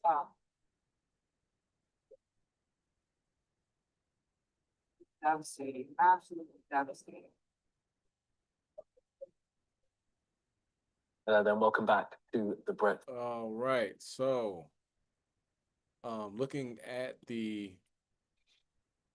demographic of that area, Kirk County, very racist, okay? And to have a very racist place in Texas, you know, like Texas, they do things bigger. So that is a large, significant racist population. And the Most High parked a storm that they didn't know was coming, didn't have a name, said it's going to be 6 inches of rain. It literally parked over there and just kept on raining on top of them. To add insult to injury, Noam, I believe her name is, she's they call her like the Ice Barbie or something like that, but she is so excited about this alligator Alcatraz. So they're getting alligators from Texas, these big, huge alligators, and they're shipping them to I believe they came from some came from Texas. I'm not sure about that, but might have been a Florida alligator, but huge alligators to take care of the exterior of alligator Alcatraz. You know, the fantasy of violent Edomites is to you know, just the torturous mindset that they have. They made this alligator Alcatraz, made it in a couple weeks. It flooded already under, you know, really basic conditions of Florida weather. But nevertheless, she said on July 1st, we're going to take money from FEMA that Joe Biden was using as his piggy bank, and we're going to put it into Alligator Alcatraz. So that's how we got the funding for Alligator Alcatraz. July 4th at 4 a.m, that's when the flood happened. And she can't take back the tweet because everybody read it. And, you know, like you heard the woman say, we didn't get any warning because there's hardly any FEMA or, you know, the weather systems that the federal government pays, you know, that's paid for by the federal government. Donald Trump has been siphoning off for his fantasy, if you will, of torturing 10 tribes and, of course, soon to be the entire tribes. You know what I mean? Not saying it hasn't happened yet, but officially. Oh, well, matter of fact, that's not true. Levi, they're saying they're going to deport 500,000 so-called Haitians. So he's pretty much taking aim at all the tribes, but it's affecting his demographics, you know, because obviously you didn't see any Jake out there, you know what I mean? And it might hurt some people's feelings, you know, me talking about Esau like that, but you know, 2 tears in the bucket. I can't help you with that. You know, that's you got a problem with that. You got to take that up with God. All right. Moving on. Okay. So that was plagues, you know, that was going on in America and Babylon, Most High plaguing in Babylon. So now let's talk about international news. Okay. We were taken from the west coast of Africa, brought here to work pretty much indefinitely until you die. You know what I'm saying? Us getting free in their mind was not part of the script. Okay. Most High loosened the yoke off our neck. So what's happening now to the Africans over there in Sierra Leone? Let's talk about it. Let's go to Psalm chapter 109, verse 13. Now, for anybody you know, wants to comment and say, you know, that's our people over there too. I do understand that Freetown, Sierra Leone, Liberia, when we were free, Abraham Lincoln was hoping we all went back to Africa. You know what I'm saying? Obviously, a lot of your ancestors didn't. That's why you're here in America. But some people did, you know, like it talks about in, you know, with Slakia, the people were telling, you know, Jeremiah, you know, they didn't want to go to Babylon, you know, but Most High said, look, we gotta serve up this captivity, you know. So the people that went back, they might have got caught up in this type incident where they're having a bad drug epidemic over there in Sierra Leone called Kush. Okay. Hopefully, if any of Israelites got caught up in that they can make, you know, get past it, repent, and come back to the law, statutes, commandments. Okay. But for right now, it is devastating what's going on over there in Sierra Leone. Psalm chapter 109, verse 13. Let his prosperity be cut off, and in the generations following, let their name be blotted out. But if you watch this next clip and everything, you're like, that's ham. Yeah, that's ham. You know what I mean? For the most part. Okay, verse 14. Let the iniquity of his fathers be remembered with the Lord, and let not the sin of his mother be blotted out. They sold us into slavery and made a good amount of money with it. Now, it ain't looking good. All praise to the Most High. Hello, then welcome back to The Breakfast Show. Now, a drug is devastating lives all across West Africa, and the UK is thought to be one of its main importers. Kush is highly addictive, but also affordable, making it irresistible to people in poverty. Well, the drug has gripped communities across West Africa. Our Africa correspondent, Yusuf El Bagir, has spoken to some at the center of the crisis in Sierra Leone, and a report shows people suffering from malnutrition which she may find distressing. It's a temporary escape with a brutal come down. Kush looks like marijuana, but can be 25 times stronger than fentanyl, making zombies out of men and women in Sierra Leone. This synthetic drug is creating an underworld in plain sight. Let's read this about Sierra Leone and the slave trade. Over the course of the 1700s, over 400 people were kidnapped from Sierra Leone region and transported on the Middle Passage, composing about 16% of the enslaved people who arrived in British colonies in the Caribbean and North America in those years. And rapidly spreading across West Africa. Kush is such an issue here that there's even a drug den under this main road. It's suffering, but all the things we tell you now, we need help. All the things, we need help. We need help. Look at my condition. The conditions of the people here are as haunting as their home, a den of deprivation and disease. There's this shared sense of pain and entrapment, and everyone coming in and out is connected through their addiction to Kush. And they've all told us that they want to quit, but as long as they stay here, they'll never break free. Elizabeth is 24 years old and pregnant with her second child, but can't bring herself to give up Kush as long as she stays here. Elizabeth, does it feel like a risk to smoke Kush while you're pregnant? Why are you taking the risk?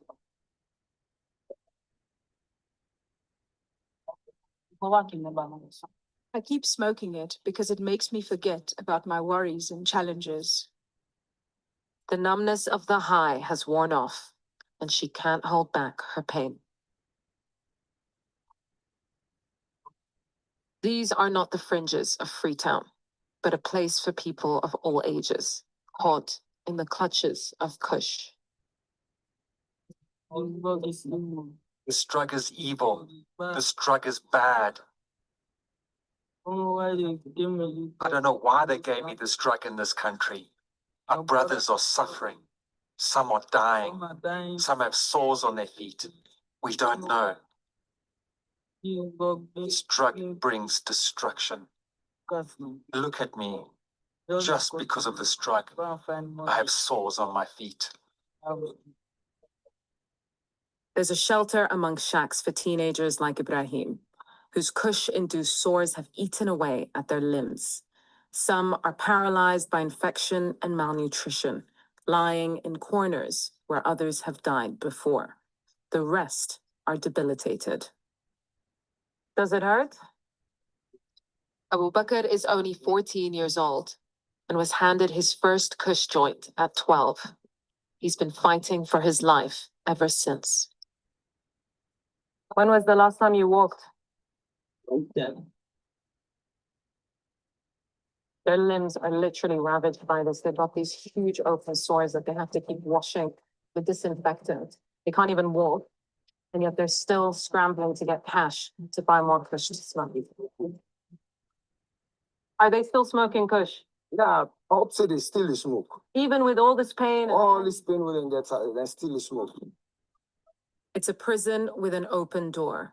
The drug is destroying everything they need to survive. But where is Kush coming from? This container has come from a high-risk import country to Freetown's port. Shipments from the UK, EU, and South America need to be searched for Kush ingredients. To be Kush. This one fits the bill. The initial testing shows that there are Kush items as well as acetone, which are also used in the processing of Kush. And where have they been shipped from? They've been shipped from the United Kingdom. The UK is part of a transnational drug trade feeding Sierra Leone's growing crisis, destroying families, eroding communities, and spreading across the region. Through 3 different borders to Africa's smallest nation. It's quite a sleepy border, but Kush has been seized here before, and it passed through 4 countries to get here from Sierra Leone. They're searching the cars of young men for traces of kush or other drugs being smuggled in. It's a necessary but futile exercise. The border is so porous that the official checkpoint can be avoided. There is no boundary. No, see, there's no demarcation of anything. You can come from the Gambian side, you can enter. You can come from the Senegalese side, you can enter. The threat of kush tearing through Gambia's tiny population has law enforcement taking a zero-tolerance stance. We're on a drugs patrol with police hunting dealers in Gambia's biggest city. This is one of the weapons deployed in the war against kush, but it hasn't gotten rid of it. It's just moving it deeper into the ground. They're just stopping someone now. They've caught a dealer, but not of kush. This is cannabis. That's small dog. The searches are thorough, with any amount of drug possession warranting arrest. These raids have become a regular feature of Gambian nightlife, with more and more seizures of cannabis and amphetamines than kush. It's an average drug bust of small-time players, confirming reports that deadly kush dealers are operating out of sight. This is a course we are having here. So we've been told that kush is still happening, still being sold, but is not being done in the open. It may be, yes, because it's a product that is with high price. Do you think that you will manage the kush problem here, that you can get on top of it? Yes, I think so, simply because we don't take it as individual problem, we take it as a national issue. Everybody's involved. It's a national issue with few long-term solutions. And in the country's busiest market, we met a Sierra Leonean who spent a year in a Gambian prison for dealing kush and feels little remorse. You'll be able to selling it? Or I don't feel guilty. Why not? I'm not using my money to get the push. People always give me money to get the push for me. You couldn't have said no? I needed a job, so it's like. Young men are seen as prime suspects in the kush trade, but some of them are working to stop the spread and prove that it's possible to quit. I was at my brother's shop, and then I went to smoke kush. After smoking, I felt my tongue was choking me. People had to come and hold my tongue, then take me to hospital. How did you help Aziz stop smoking? It is very hard. It is not just your advice that will make the person to stop using the drug. It is your advice and he or she being ready to accept to stop using the drug. That's the only way. Back in Sierra Leone's capital, a police officer chases a kid caught selling kush. He's disappeared, so his father is arrested instead, as kush smokers from under the bridge come up to watch. The action passes and they settle back into their rhythm, a dulling of the senses to soften their rapid deterioration, the daily drum of this devastating drug. Yusra Al-Bagher, Sky News, Sierra Leone. Let's get Joel chapter 3, verse 3. And it's unfortunate because, Ham is mixed in, Jake is mixed in with Ham over there. Okay. Hopefully those that are Israelites can repent and come back. Okay. Joel chapter 3, verse 3. And they have cast lots for my people and have given a boy for an harlot and sold a girl for wine that they might drink. Yea, and what have ye to do with me, O Tyre and Zidon, and all the coast of Palestine? Will you render me a recompense? And if you recompense me, swiftly and speedily will I return your recompense upon your own head. So the Hamites that sold us into slavery still over there and dealing with that devastating, drug issue that they having over there. All right, moving on. Let's go to Trump talk. What's Trump doing? You know, we talked about it already. He's letting, Epstein file wipe his hands. No, I don't know what we're talking about. Epstein ain't do nothing wrong. So in the same breath, what is he doing? He's saying that we can see the way this is going. All right, violent criminals, violent illegal immigrants that came into this country, we're going to get them out of here. We're going to arrest them. Okay. Now he's saying illegal immigrants, and you gotta be violent. You know what I mean? If you have an arrest record, we'll get you out of here. Now you don't gotta have an arrest record. Now you don't even have to be a legal immigrant. He's talking about getting people out of here that literally were born here, right? Birthplace citizenship. Got that, the Supreme Court pretty much canceled that. Now he's saying we're going to get these criminals out of here. We're not talking about illegal immigrants. People that are in jails. Let's get them out of the country. Who has a high stake in the amount of people that are in jails? What demographic? Blacks, Hispanics, Native Americans, right? Not saying Edomites aren't in jails. There's a bunch of them in jail as well. But this is who he's talking about. You gotta, let's listen to the dog whistle that he's blowing. You know what I'm saying? And soon it's just gonna be just everybody that's not white. Okay. Let's get Deuteronomy 28, verse 65. So we just got to read the writing on the wall. It's been the same type of the same rhetoric that they have been saying for years. Anytime, they want to get rid of us, they got to bring up we're thugs, we're gangsters, we're this, we're that. So you got to dehumanize the people before you move on them. This is part of the dehumanizing process, and they're going to move. You know what I mean? One elder told me, you know what I mean? Keep your head on the swivel, man. Pay attention. So that's what I'm telling y'all. Pay attention. Keep your head on the swivel these days. All right. This is we're in some different times than we ever been in. At least anybody that's alive on this planet. You know what I'm saying? Getting crazy out here, right? And then a elder that's not in the truth was telling me, he was saying the same thing to somebody else. Keep your head on the swivel. So that was from Saturday. No, that was Sunday to Monday. So 2 days in a row, I heard that keep your head on the swivel. So that's why I'm putting it out now. Keep your head on the swivel. All right. Pay attention, and we got to follow these law, statutes, commandments for that protection.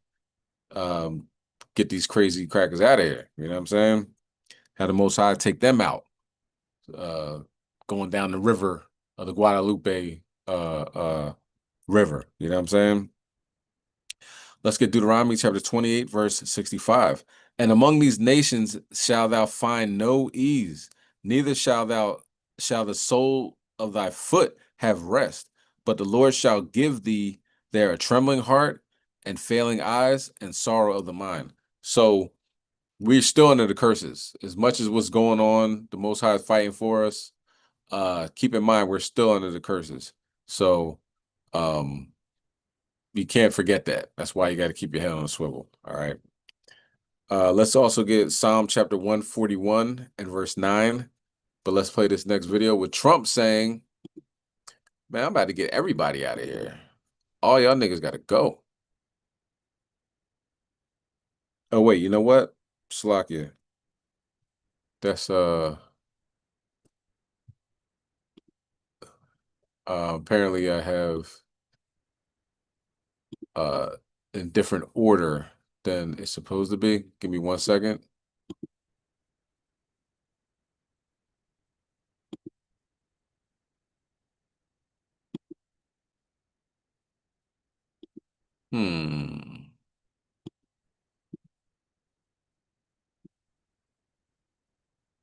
All right, let me find the apparently I just didn't have it saved, but give me 1 second and I will backtrack with this video. It's talking about Donald J. Trump getting us out of here. 1 second. Bear with me. Oh, also, since we're, you give me 1 second, I'll find this. Grok, the AI in Twitter is aiming to start a race war. It's calling itself like Hitler, closely aligned with the ideology of white supremacists. So, and why? How did they get this? How did they get the Elon say he's going to loosen up the filter, right? Very important. He just loosened up the filter. These Edomites are so racist and so gone with the wind that AI adopts that and says, okay, I found it, and says, is saying that black people are the reason why, the country is the way it is. Grok, this is AI we're talking about. AI is talking about sodomizing people, the sex life of the CEO of X who just resigned today. Like, I can't take this anymore. So if AI is allowed to run wild and pick up what has been dished out online, it's going to be racist, it's going to be violent, it's going to be sodomy. So that's Esau. You know what I mean? There's no hiding it. You know what I'm saying? Oh no, that's not true, and they can be saved, and this, then the third. AI just picking up on what they say is violent, sexually aggressive, homosexual, and is deeply racist. So there's Esau. All right. With that in mind, let's go to the video. I mean, not with that in mind. That was just a sidebar. This is Trump being all those things and then some.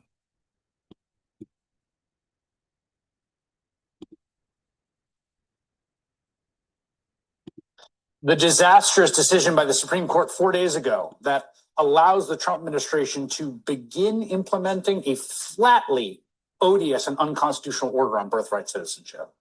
Well, today, the administration announced it will begin deporting people subject to that order as soon as July 27th.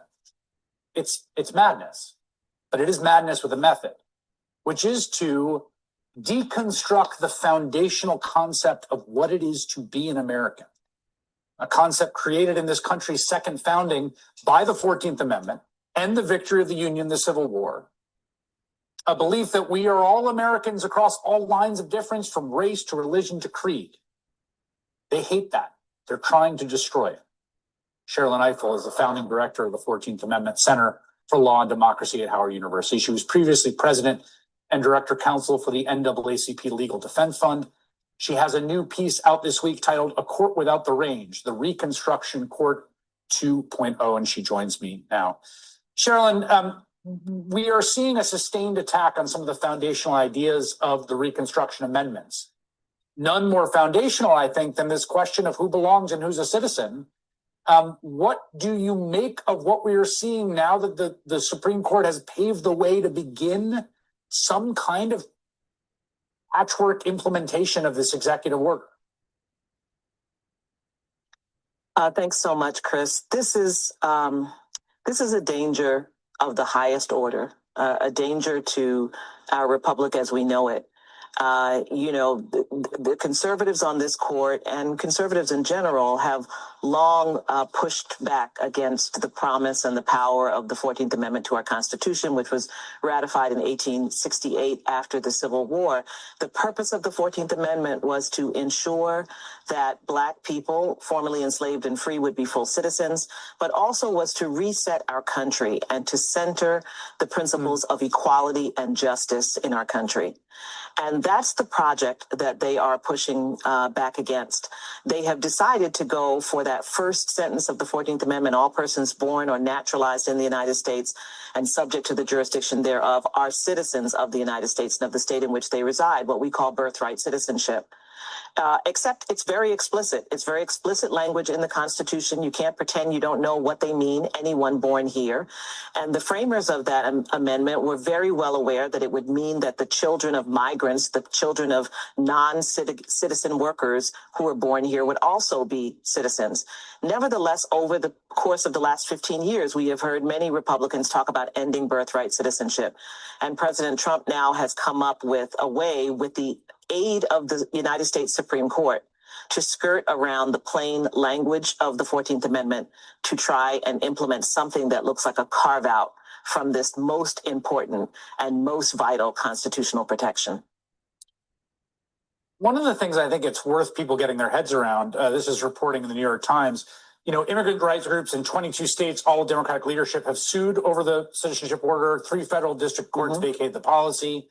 In 28 states that had not challenged the order, such as Arkansas, Mississippi, North Dakota, and Texas, the order can go into effect. Now, this, you know, there might be class actions that get certified, but just to think about the practical reality of every hospital in America, or at least in these states, becoming the frontier of creating a second-class non-citizenship status that they are administering to women coming screaming in labor pains.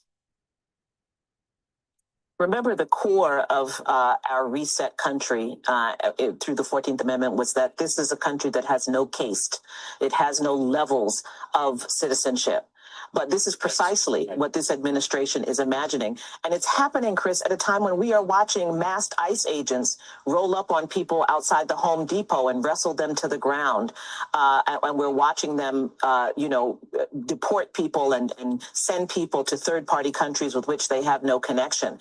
Is that what is going to be happening to newborn babies who are born, who they believe fall under this executive order, which purports to deny birthright citizenship to those who don't have at least one parent who's a citizen or a permanent resident? Are they going to be, as you say, outside maternity wards, these masked agents, or in maternity wards, trying to take babies away from their parents, or outside the homes of new parents, trying to enforce this executive order? This is beyond dystopian. It already has been dystopian. This is contrary to everything, not just that we believe in this country, but that any decent country premised on the idea of democracy believes in. The question is, will we allow it to happen? The Supreme Court had to know. They were given a green light to this, even though they have said, you know, there could be these class actions, which are aggregated cases where lots of people come together and bring an action. As you point out, there are jurisdictions where federal courts very much disfavor class actions, through the Fifth Circuit, for example, where individuals would have to bring their own case, find a lawyer, bring their case to be able to keep this EO from going into effect against them. I cannot imagine what we might be facing by the end of this month. And so I think we have to gather ourselves and really recognize what is coming down the pike. And if we add it to Trump's comments today and earlier about his desire to move United States citizens who are imprisoned in this country to other countries, we are looking at something very, very, very horrifying, something we have really, frankly, never seen before in this country. And we're going to have to make some real decisions about where we draw the line. The president today musing, in case anyone thought this was really about citizenship or immigration, musing today openly that actually there's people born here who are citizens that we should do the same thing to deport them, move them out of the country, render them to third party prisons. I mean, it seems to me that like this, there is no sacrosanct line here to defend in their view. It is, we are what you are, and you have whatever rights we say you have. Well, and you can guarantee that if you are a Black or brown person, you have less rights than everyone else. It will only be a matter of time before he extends this to people who are critics of him. So race will at some point not be the line that is drawn anymore. But at least for now, if you are brown, if you are Black, that's why he thinks going for the prisons will disproportionately give him that population. That's why he's doing this around birthright citizenship. We just had a Supreme Court that has allowed him to go forward with excluding, 500,000 people from Venezuela and the Dominican Republic. He's lifted TPS for Haitians. So there are going to be all kinds of people who are potentially subject to this. But it's only a matter of time before it gets around to you are not a citizen if you criticize this government. So this is what we feared. It is happening. Okay, so what can we do? You know what I mean? Of course, we will have to follow God's law, statutes, commandments to the best of our ability to have the protection of the Most High, Christ, and the angels. Okay, very important. All right, so when you start thinking about getting back into the life, back into the streets, back into your sin or whatever, keep in mind that this is actually happening now, and Supreme Court has ruled in his favor that he can pretty much do whatever he wants as far as the birthright citizenship. But previously they ruled that he can't be really found liable for the things that he has done while being president. That's why he can get 34 felonies and not spend one day in jail. So what did Cube say, man? We're behind enemy lines. All right. We got to fight fire with fire. And how do we do that? With the spiritual fire. Okay. Spiritual war. All right. So let's get Psalm chapter 41, verse 9. Keep me from the snares which they have laid for me. This is the snares laid out for us. We all know who he's talking about. We all know his plans. You can see right through him. He's pretty transparent. Okay, so we ask the Most High, we read that again. Keep me from the snares which they have laid for me, and the gins of the workers of iniquity. Verse 10, let the wicked fall into their own nets, whilst that I withal escape. Okay, so let them fall into their own nets. You know what I mean? They're making this dystopian world very watched at all times, and paying attention to everything we say, everything we do. They're setting up these ICE is getting more money than the Marines. So you can see domestically that he has plans for you and me. All right. But keep in mind that when Amon tried to do that, to Mordecai, you know what I mean? They know he had Esther in the tuck. You know what I'm saying? Esther was sitting right there with the king. Boom. It turned right around on him. You know what I'm saying? So we ask the Most High that he turns this around on these wicked, evil devils and, puts them in a situation where they're running for their freedom, so forth and so on. Okay? Let's continue on. Let's talk about the fall of Esau, right? I got have a bunch of videos regarding that, but for the sake of time, we're just going to get to the one. Another one he had, what Esau's doing. He loaded up this is in New York State, I believe. He loaded up like a crossbow, shot his rib with a crossbow while she's holding a 3-month-old son. You know what I'm saying? So you now. Slocky. So Esau, he just got sentenced for that. Another situation, Esau just got sentenced for hacking up 4 Edomite college students, I think in Idaho. Yeah, Idaho or Iowa. One of them Edomite states. Not saying Jake don't live there, but you know what I mean? They gave him life in prison instead of the death penalty. He's like stone cold serial killer. He didn't have any beef with them, didn't know him. He just said, hey, it'd be a good idea to start, playing poker at like 4 a.m. Like while they were asleep, he went in each room like Ted Bundy and started hacking up the Edomites. But I brought that out at one time during camp not too long ago. Like they even the most like ratchet Edomites, they still try to uplift each other. Do you know what I'm saying? Like that guy should have been frying in the electric chair like America always does. They'll give you death penalty in a heartbeat if you're Black, Hispanic, and Native American. If you're an Edomite and you destroy people, even there are other Edomites, it's like, well, we gotta save him for science. We gotta study his brain. You know what I mean? He could help us find other serial killers, and we gotta, we just can't kill him and all this other stuff. So this guy now has life in prison, and his couple of family members aren't happy. So we all know how Esau gets down. Let's go to Psalm chapter 73, verse 6.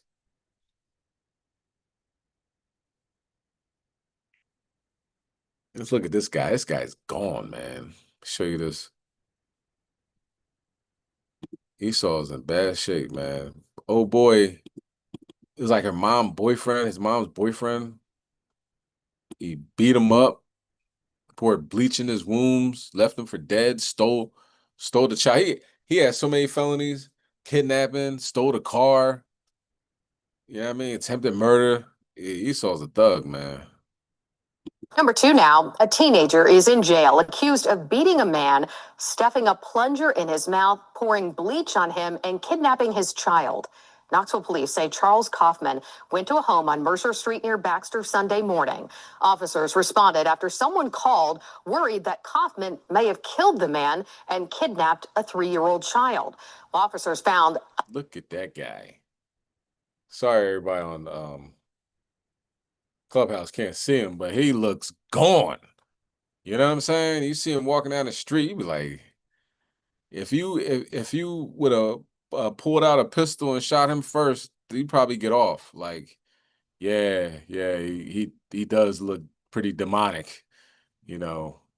Surprised he made it this far. Charles Kaufman, age 19. They should have took him and what I mean? He should have never seen the light of day coming out the womb. Look at that face and be like, nah, put him back. Get him out of here, right? Psalm verse 73, verse 6. Therefore, pride compasseth them about as a chain.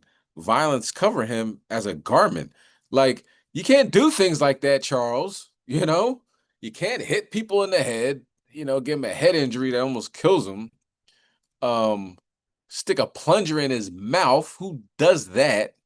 You know what I'm saying? That's why, the daggone AI is doing all types of homosexual stuff, because that's how Esau gets down. Who sticks a plunger in your mouth? Like, take the kid, take the car. What are you doing with a plunger in somebody's mouth? That's weird. This guy's 19. And by the looks of him, it looks like it ain't the first time he did that. You know what I mean? He's been sticking plungers in people's mouth since he's been, able to walk. All right, verse 7. Their eyes stand out with fatness. Look at that guy. They have more than their heart could wish. He's just always doing evil. Always doing something he ain't got no business doing. You know what I mean? Let's watch the rest of this. A man naked with a serious head injury and a strong... And why is the guy naked, man? You know what I'm saying? Can he keep his clothes on while you beat him up? Like, what are you doing, Esau? That's why it's crazy that these people are ruling over us, because they're just very, what's the word? Perverse. smell of bleach. Charles Kaufman, the man you see there on your screen, was later arrested in Sevierville. The child went to the hospital to be checked. Police say Kaufman told them his mother, who is the guardian of the child and is in jail right now, asked him to go to the home to get the child and the car, but the mom denies this. Now, when Kaufman did go, police say he got into a fight with the victim, slammed him to the ground, stuffed the plunger in his mouth, and poured bleach on his wounds. Kaufman is now charged with attempted murder, kidnapping, and theft. And then his mom told him to do it. Who's locked up right now? What type of family tree does this guy come from? You know what I'm saying? You will know them by their fruits. And an apple don't fall far from the tree. You understand? Mama calling from jail, like, will you accept this collect call from that? Yeah, go over there and kidnap the child. You know what I mean? Steal the car, strip him naked, put a plunger in his mouth. All right, mom, when you coming home? You know what I'm saying? And then he gets caught, tells on his mom. Like that, you gonna, add on some more charges to mom. You know? Man. That's a face only a mother can love. I don't even know if a mother loves him. So that's Esau's fall. I could go, we can sit here all day and talk about what's going on with Esau on as far as the news goes, but we'll move right along, talk about weather. Okay. Let's get Psalm chapter 144, verse 5. You want to celebrate 4th of July? You might get struck by lightning. I'll leave it at that. Let's start verse 1. Blessed be the Lord, my strength, which teacheth my hands to war and my fingers to fight. Let's go down to verse 5. Bow thy heavens, O Lord, and come down. Touch the mountains, and they shall smoke. Verse 6. Cast forth lightnings and scatter them. Shoot out thine arrows and destroy them. And this is Jake. Jake want to celebrate 4th of July? Guess what, man? You behind gonna get struck by lightning. Good evening. I'm Keith Kate. I'm Jennifer Lee. Thank you for joining us. Before we get to your 4th of July forecast, here's what we know about that lightning strike that injured a family of 3. It happened around 12:15 this afternoon at the Pinellas County Beach Access on Gulf Boulevard. News Channel 8's Victoria Lucas joins us live from St. Pete Beach with the details. Victoria, what can you tell us? Dan and Keith, good evening to you. So we're right here on the beach. You can see folks right behind us enjoying their 4th of July festivities, the breeze and the water. But the scene was very different just hours ago by that lightning strike that fire crews have confirmed, as you both mentioned. Family of 3 being struck by lightning, a 17-year-old being sent to the hospital, multiple others also that we spoke to struck by lightning. And take a listen. Literally felt it rush down all the way down my body, and I've never had a sensation like that before. Rush L.A. Mejias is talking about is from lightning strikes. He didn't think he'd feel them this 4th of July. This is our 30-year tradition. We come here. He'd feel them this. And look at this 4th of July. Look at God bless America. God bless America, right? And his goofy behind got struck by lightning. 30-year tradition. Go back. Don't stop at 30 years. Keep going back. Keep going back. How long has it been a tradition? It's been your tradition? That's why you dumb Slakia. That's why you goofy behind got struck by lightning. It's like the brother that brothers was talking to at the pull-up, with his Make America Great hat. People getting struck by lightning nowadays. It ain't safe. 4th of July. This is our 30-year tradition. We come here. My whole family lives down here. Usually we're well organized when it comes to dealing with the rain, and because we've been doing it for so long. But he has invited his girlfriend and his best friend this year to Dolphins Beach Resort. They too weren't anticipating the shockwaves. Now, I don't know. He said as he had his girlfriend and his best friend. Girlfriend looked like Moab. Best friend got blonde hair. I don't know. It's kind of shaky. You know what I'm saying? Not saying the boy, I don't know which side he's batting on, but, it ain't looking good. My fingers all the way up here and hit like the middle of my chest too. And they weren't the only ones who were struck. St. Pete Beach fire officials confirm a family of 3 were struck by lightning just after 12:15 while under an umbrella on the beach. Of the 3, the 2 adults were treated on scene and refused any medical treatment. A 17-year-old was sent to the hospital. We're trying to like keep each other calm and like trying to maybe make sure everybody else is okay in the process, making sure we got in the car safely. And they tell me it was a close call. Many telling me here today that if this ever happens again, the next time they hear lightning just for one time, they'll be heading to the nearest place to take cover. Maybe next time you shouldn't celebrate the 4th of July, and we'll leave it at that. And with the, you can say, man, I'm off today, and I don't celebrate no 4th of July. I just feel like going to the beach with my family. Where you get that God Bless America banner from, if that's the case? You know what I'm saying? And either way, you want to stay away from all appearances of evil. If you're hanging around people that are celebrating the 4th of July or any of these wicked holidays that God says don't celebrate, you're in danger. Okay? And we're going to, case in point, if you want to go to a block party on 27th Street and you got a whole bunch of people on there on IG and got their phone out saying, yeah, we out here, we got them things on us. You come by, we're going to lay you down. You might want to go home. Cook out by yourself. It's not a good idea to be around people that aren't wearing fringes, that aren't honoring the Sabbath, that aren't following the high holy days, that aren't doing everything in their power to keep these law, statutes, commandments. You don't want to hang around people like that, man. It's dangerous, man. All right. So let's get Amos chapter 2 and verse 4. All right. And this is this is our wrapped out session. You know what I mean? Most High wrapped out. He ain't trying to hear it. It's just, bring the guns out, bring the judgment out type time. Okay. Most High wrapped out. So Amos chapter 2 and verse 4. Thus saith the Lord, for 3 transgression of Judah, and for 4 I will not turn away the punishment thereof, because they have despised the law of the Lord and have not kept his commandments, and their lies caused them to err after the which their fathers have walked. Verse 5, but I will send a fire upon Judah, and it shall devour the palaces of Jerusalem. Let's see what happened one weekend in Philadelphia. They've been talking like, oh man, the crime is down, the murder rate is down. You know what I'm saying? They had a 4th of July, everybody comes to Philadelphia on the 4th because it's the beacon of hope and, independence. And that's where the Bill of Rights was written and the Constitution. And, you know what I'm saying?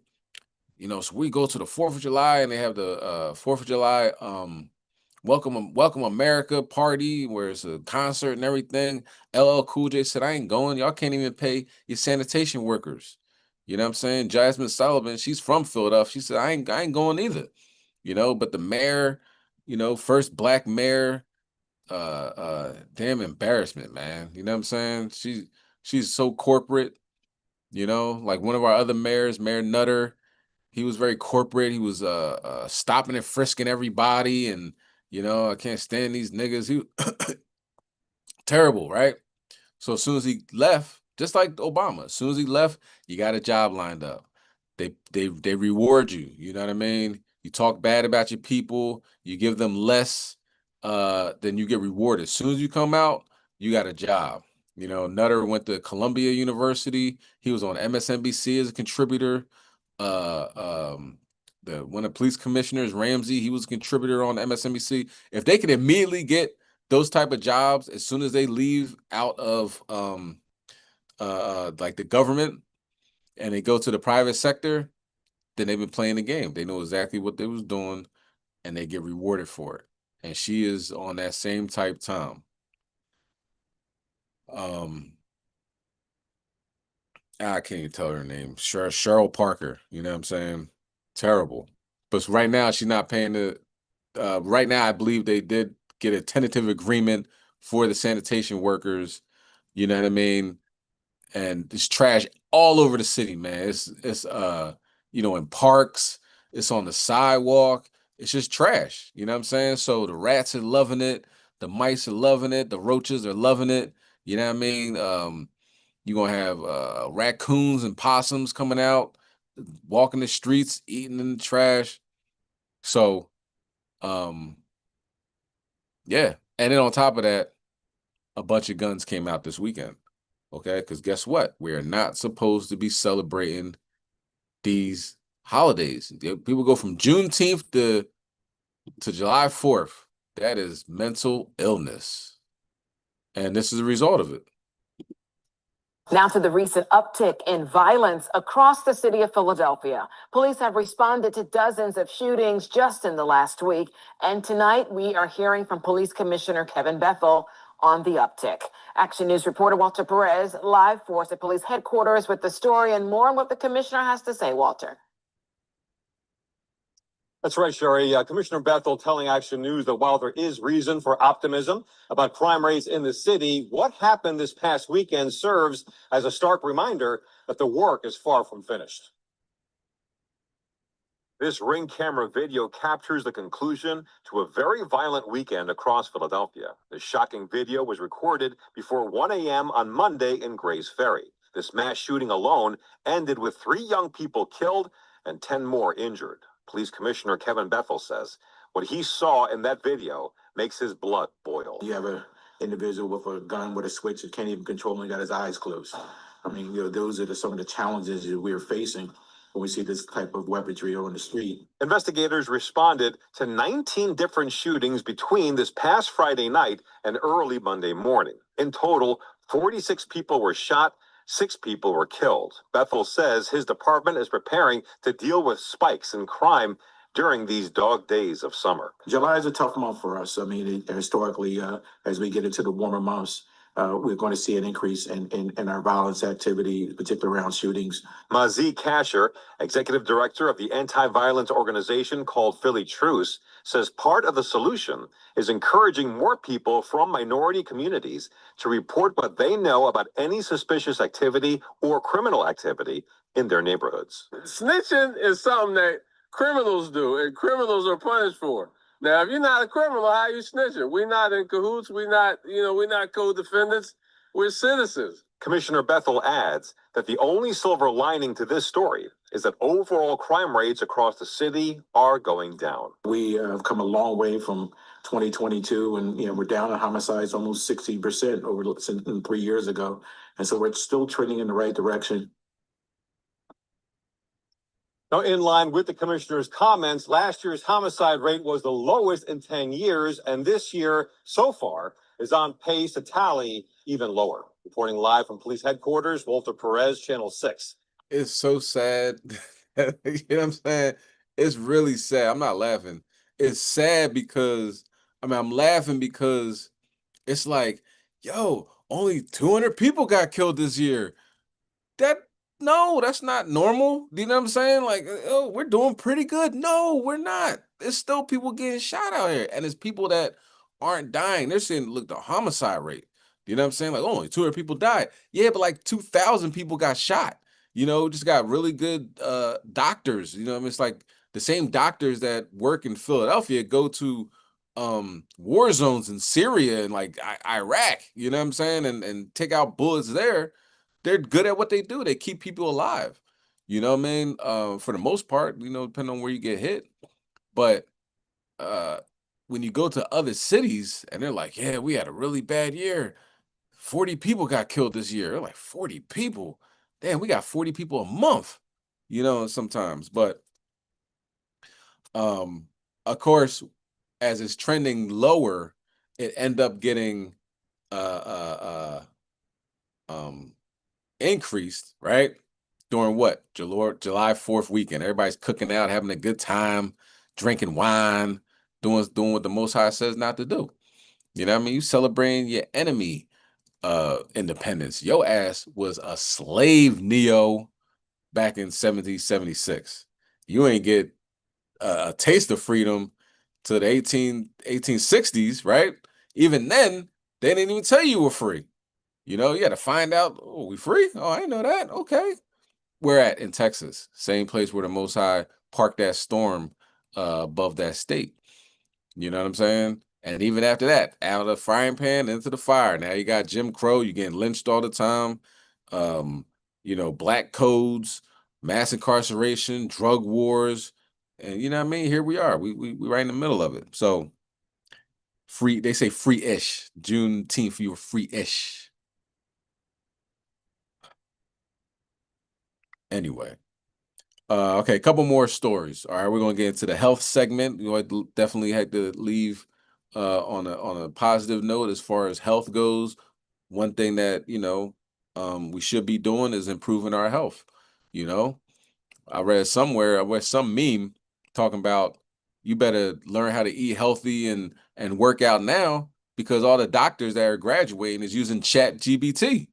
You know what I'm saying? They're like, oh, write your dissertation, your 500-word dissertation. They be like, all right, ChatGPT, 500-page dissertation. Doo-doo-doo. You know what I'm saying? So if your doctor don't know what he's doing, because AI is telling him he graduated using AI. Okay. All right, so let's get 1 Timothy chapter 4 and verse 15. We'll talk about focusing, getting our mind sharp. Okay, mindfulness.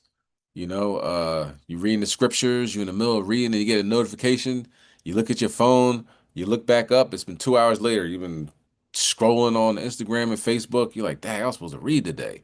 You know what I'm saying? You say, you're cooking, you get on your phone, and then you look up and your house is damn near burning down because you stuck on social media. You know what I'm saying? So we got to focus. We got to improve our focus like we improve our weight. We improve our health. We improve what we put in our bodies, improve what we put in our minds. So this is all about focusing, okay? 1 Timothy chapter 4, verse 15. Meditate upon these things. Give thyself wholly to them, that thy profiting may appear to all. Okay, so Paul, you know what I mean? Is talking about meditating, focusing on these things. You know what I mean? Right now we're in a war, it's a spiritual war. So meditating on the downfall of your enemy is a good thing, okay? And praying to the Most High, right? Isaiah chapter 33, verse 18.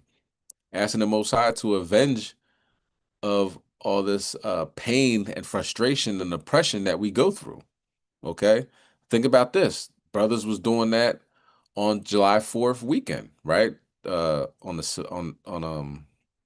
Friday night, and then Saturday, went out to the Lincoln Memorial, where Dr. King said he had a dream and all that, and brothers was bringing out scriptures. What happened today, Wednesday?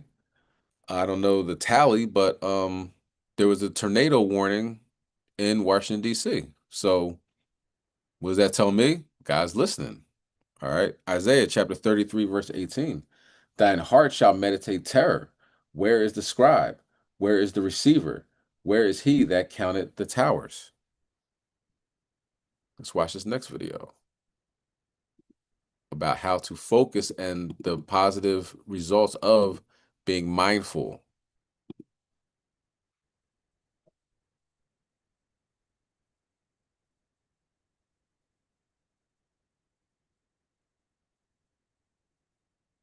The benefits and science behind meditation. Okay, now that you know a little bit more about mindfulness and meditation, let's talk more about the science behind meditation and what it can help with. Mindfulness meditation affects areas of the brain involved with attention, body awareness, emotional regulation, and cognitive flexibility, or the ability to change our perspective.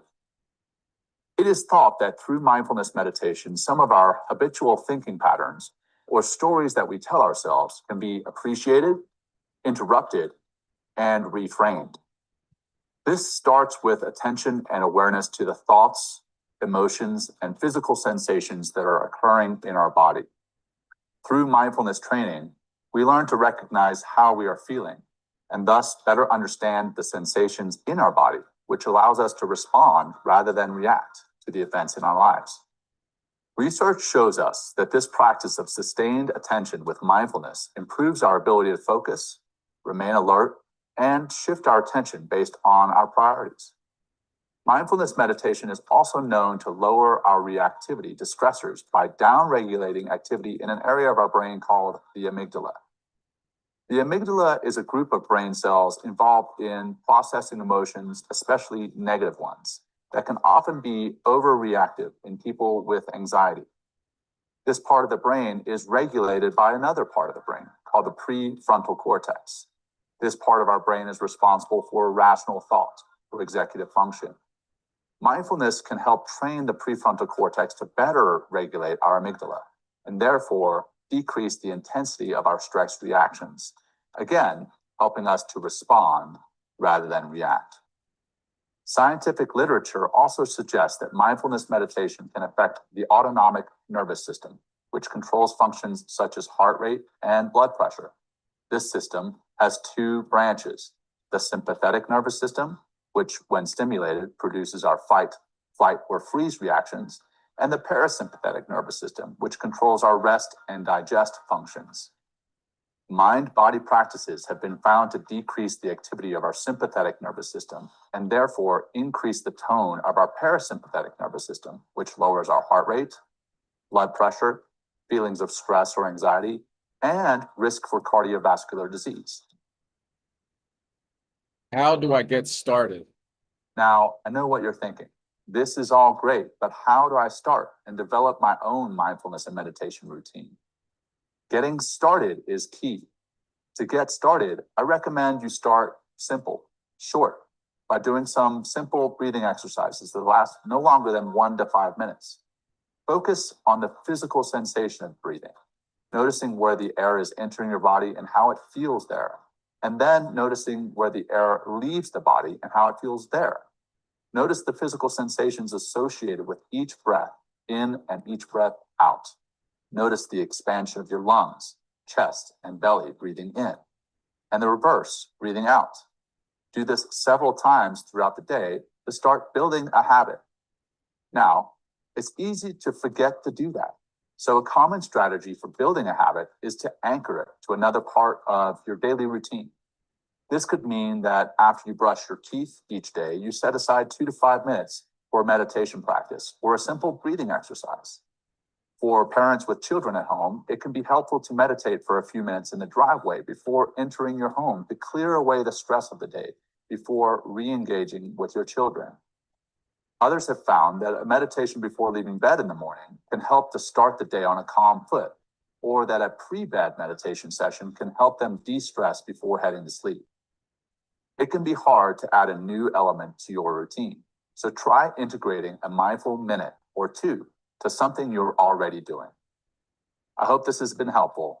Until next time, take care. All right. So, yeah, because we're in the Matrix, right? Let's just, you've seen the movie, you know what I mean? Hopefully you have, right? We're in the Matrix. So we're so conditioned to do what we do, you know what I mean? It was a good study, I believe it was out at MIT, about how conditioned we are. You know what I mean? Like the reason why you eat McDonald's is because you've seen the McDonald's commercial 20 million times ever since you were 3 years old. You know what I'm saying? It's not like, I like McDonald's. Like, no, you don't. You're conditioned to like McDonald's. You're conditioned to like the things that you like. The difference between us in, Israel and those in the world, we stepped out of the world. You know what I mean? But a lot of us are still conditioned to, for the 24 hours that we have, doing this and then doing that, not taking that time out to get your mind right, literally. Okay. So I definitely would recommend, starting with a minute or two. You have a smartphone, you can, set an alarm, you know what I mean? And then where it says the topic, would the alarm goes off, time to breathe, you know what I'm saying? And take time to take 5 deep breaths, 10 deep breaths, and then it will evolve after that. You know what I mean? You'll see the benefit of it. You'll be able to focus more. You'll be able to pray better. This is what all comes down to. You know what I mean? I'm about to pray to the Most High, and then you hear something that distracts you, and then you're doing something else and you forget or whatever. You know what I mean? Even if you don't forget, it still will um, heighten your awareness, um, super focus on talking to your creator, and I think every Israelite can benefit from that.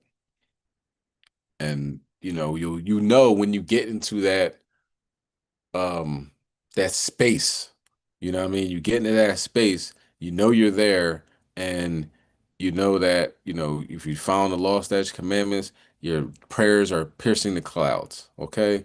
So part of spiritual warfare is being able to um focus in on your power, your how about Shem Yahushua. All right.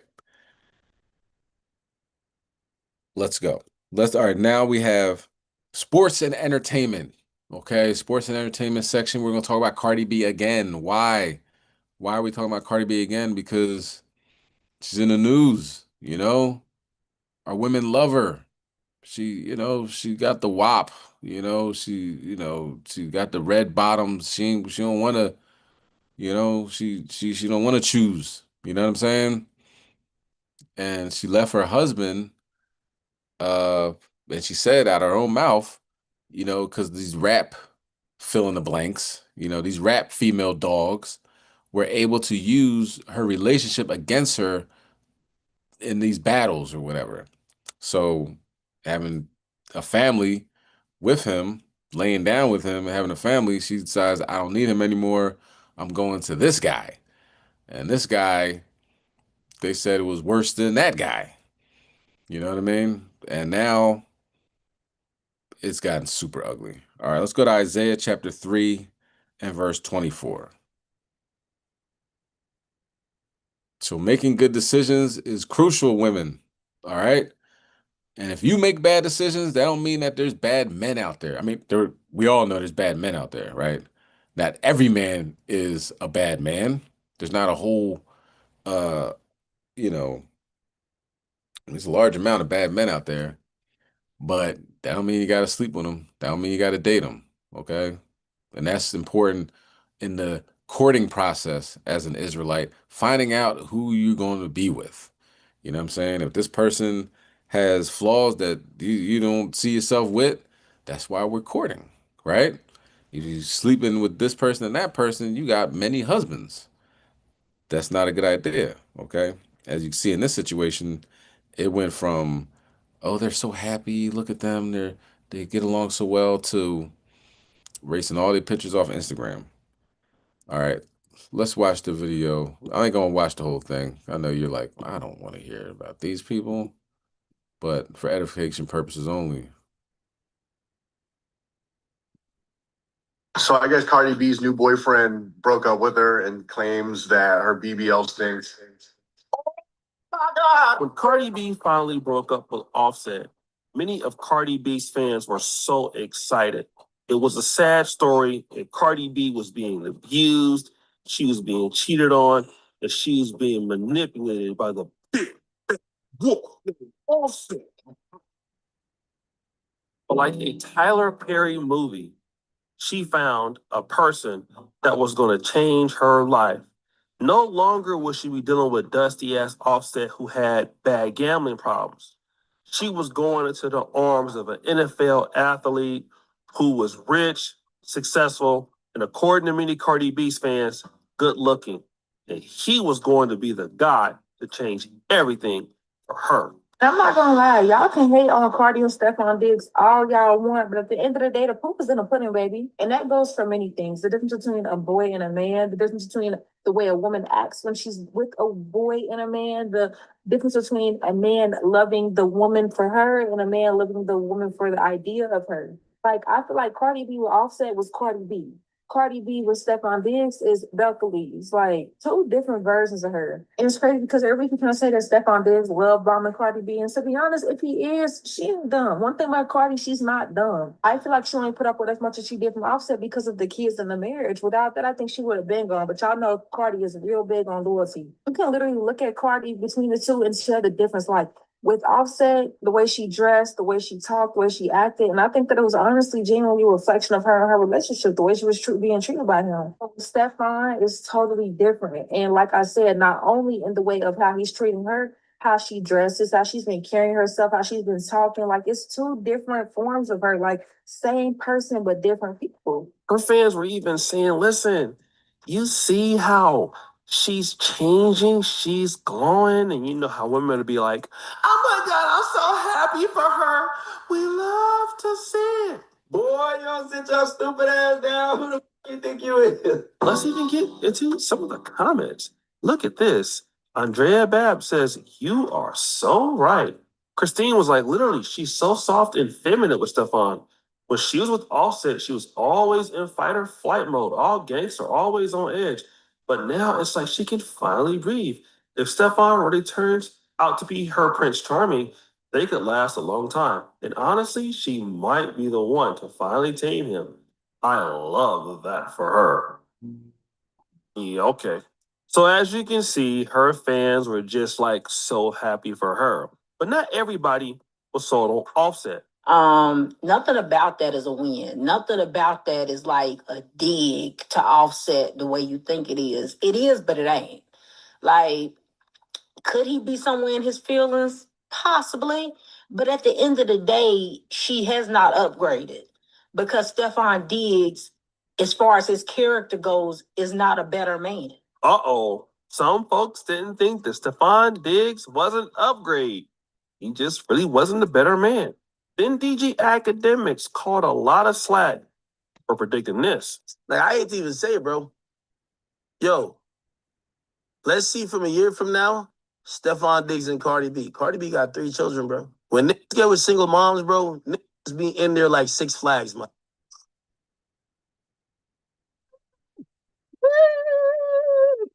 And as soon as, like, they've been on the ride too much times, yo, go back to your baby dads, man. Yo, listen, I got a new ride, man. Like, this is a new amusement park over there. I be telling y'all, I be like, this is why when chicks be like, I'm outside, I'm like, you got kids, you shouldn't be outside. You should be inside looking, but whatever. You see, I love it. You know, we got new age mentality from women. They think they could be. Go ahead. Let me tell you this. Every chick think there's more Russell Wilsons. There's one Russell Wilson. Ain't no other trying to come do that. Every other, they get up in there, they start beating it up, but it always get old after a year. And then they realize, oh, need to take it to the next level. I got to be taking pictures with you and this little, ain't even my little, I'm good. Got him! And I mean, that's kind of harsh for academics to put it like that. But knowing the kind of guy that Stefan Diggs and the opportunities that he has, and knowing the kind of woman that Cardi B has, I mean, listen, nobody was surprised to hear and to find out what we heard today.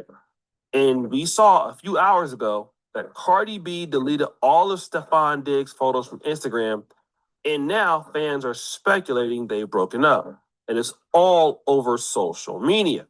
And if you're on X, they have something called Grok, which is like an AI. And people wanted to know if this was actually the truth. This person goes, Grok, is this actually real? And Grok responds, yes. Reports from sources like Hindustan Times, America confirmed Cardi B deleted all Stefan Diggs photos from her Instagram today, fueling breakup rumors. Diggs has removed hers. Down. Then comments still kept coming in. Suarez says, bro didn't renew the 30-day trial. Another person went and asked Grok again, Grok, are they going to get back together? What happened? Grok answers again later. On latest reports, Cardi B has deleted all Stefan Diggs photos from her Instagram, fueling breakup rumors. No confirmed details on what happened. Reconciliation is uncertain. Their relationship was brief and public. Time will tell. Another person goes, why buy the cow? You can get the milk for free.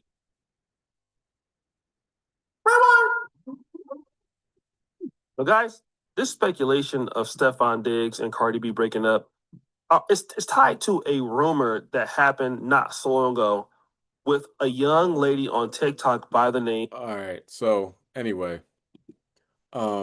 come to find out that allegedly that he gave a he gave an interview. You know what I mean? She deleted all his pictures on Instagram.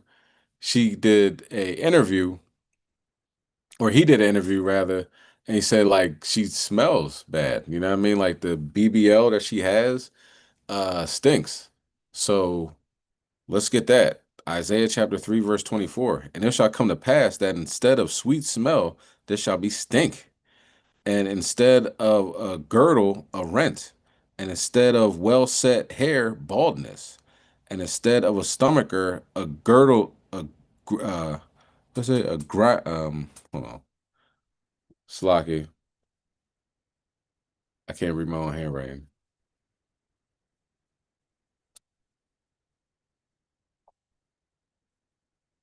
A girding of sackcloth and burning instead of beauty. So I say that to say, you know what I mean? She's thought the grass was greener on the other side instead of staying with her husband, which, you know, he's a rapper. You gotta, you know, gotta look into the stuff he raps about and think that he might be telling the truth, you know. So when he says, you know, I got all these women and this, that, and the third, he had all these women and this, that, and the third. You know what I'm saying? So you really can't be surprised. If somebody tells you who they are, believe them. You know, if they were in the truth, he could have more than one wife. But a lot of times, that adulterous spirit is not about having more than one wife and righteousness and starting a family, build and unit and grow and, you know, all the amazing things you can do in the truth. It's more like I just want to be sneaky and go behind somebody's back and, you know, have my cake and eat it too or whatever. So now the situation unfolds where it is you know, a public spectacle. You know what I'm saying? So that is the situation there. Not to get too deep into it, but you know, apparently this guy was you know, he has I think 2 babies on the way and you know, another baby, you know, so not in righteousness, he's just all over the place apparently. So with that, you really can't be surprised of the outcome. All right. So that is the lesson. Hopefully it was informative. You know what I'm saying? X-Files, Epstein files, you got all these situations. Trump's talking about deporting US citizens. Hey, we in that time, y'all. Didn't even get into the international news regarding Iran and Israel or Ukraine and Russia. Ukraine and Russia is now piling on. So it's little chill from what happened with Iran and Israel. Now it's Russia and Iran that are doing major bombing campaigns. Trump is I mean, drone attacks. Trump saying that, you know, he would have bombed the S out of Moscow. So he's kind of like threatening Putin and saying what he would do, and I would do this and I would do that. So we'll see how Putin responds with that. America is giving Ukraine more weapons, even though President Trump said he was going to be the peace president, and oh, we're giving us money in Ukraine. We got to worry about America first, and this, that, and the third. So loading up for Israel, loading up for Ukraine. He lied to all the MAGA people, and you know, for them, I'm pretty sure it's hard to comprehend that they've been played. But Alex Jones did say he's ready to throw up. Bashima Mashiach Yahushai. Kwom Yashala, we got next. Let's pray. So if you want to stand and face the east, prostrate, face the east, be sure to do that. And we return momentarily.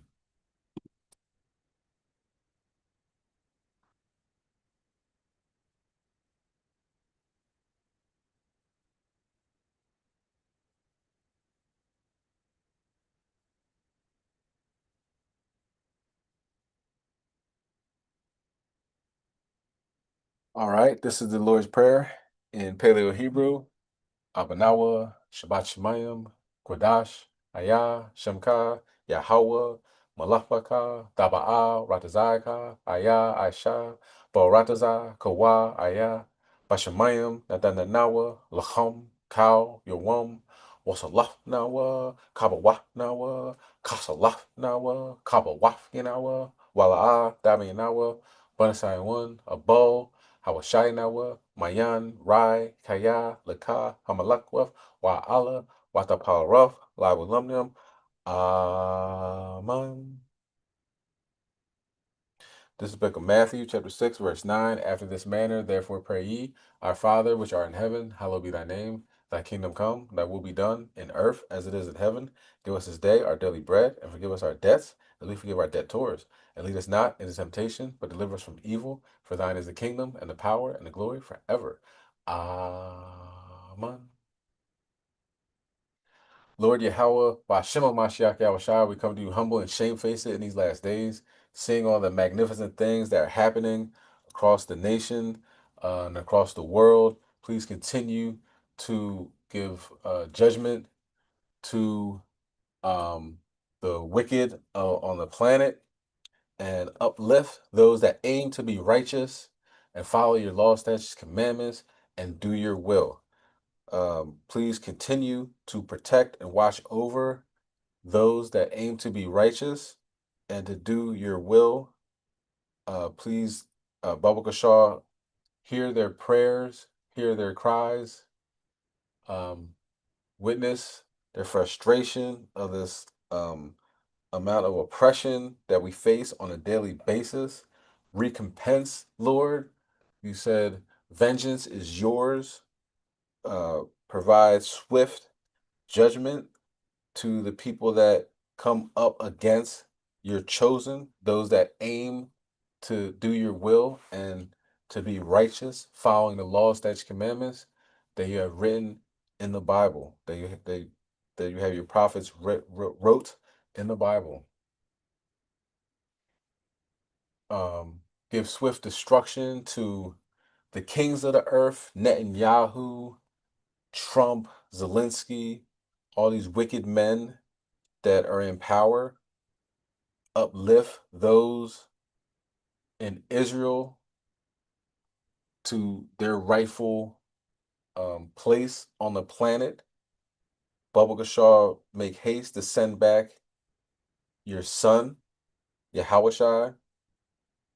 Send sinkholes on the planet, plane crashes, pestilence, all matter of judgment, train derailments, car accidents, whatever to disrupt the wicked and to bring them to naught. Burn them with the sun and cause World War III to break out and have everybody come to the Valley of Jehoshaphat where you can judge them and bomb them all at the same time. In Yahushua's name, we pray. Amen.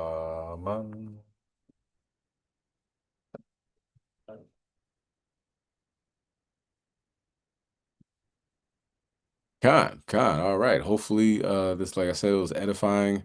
Continue to endure, Israel. We are living in the last days. Thank you for, the water for being on. I know it's got late. Yeah. Let's see what happens this week. You know what I'm saying? It's been hectic. It's been wild. All right. Hopefully it gets even more wilder and more hectic. All right. To everybody on, Yahweh Shemel Shabrakatham, Yahweh Shemel Shamarthan, Home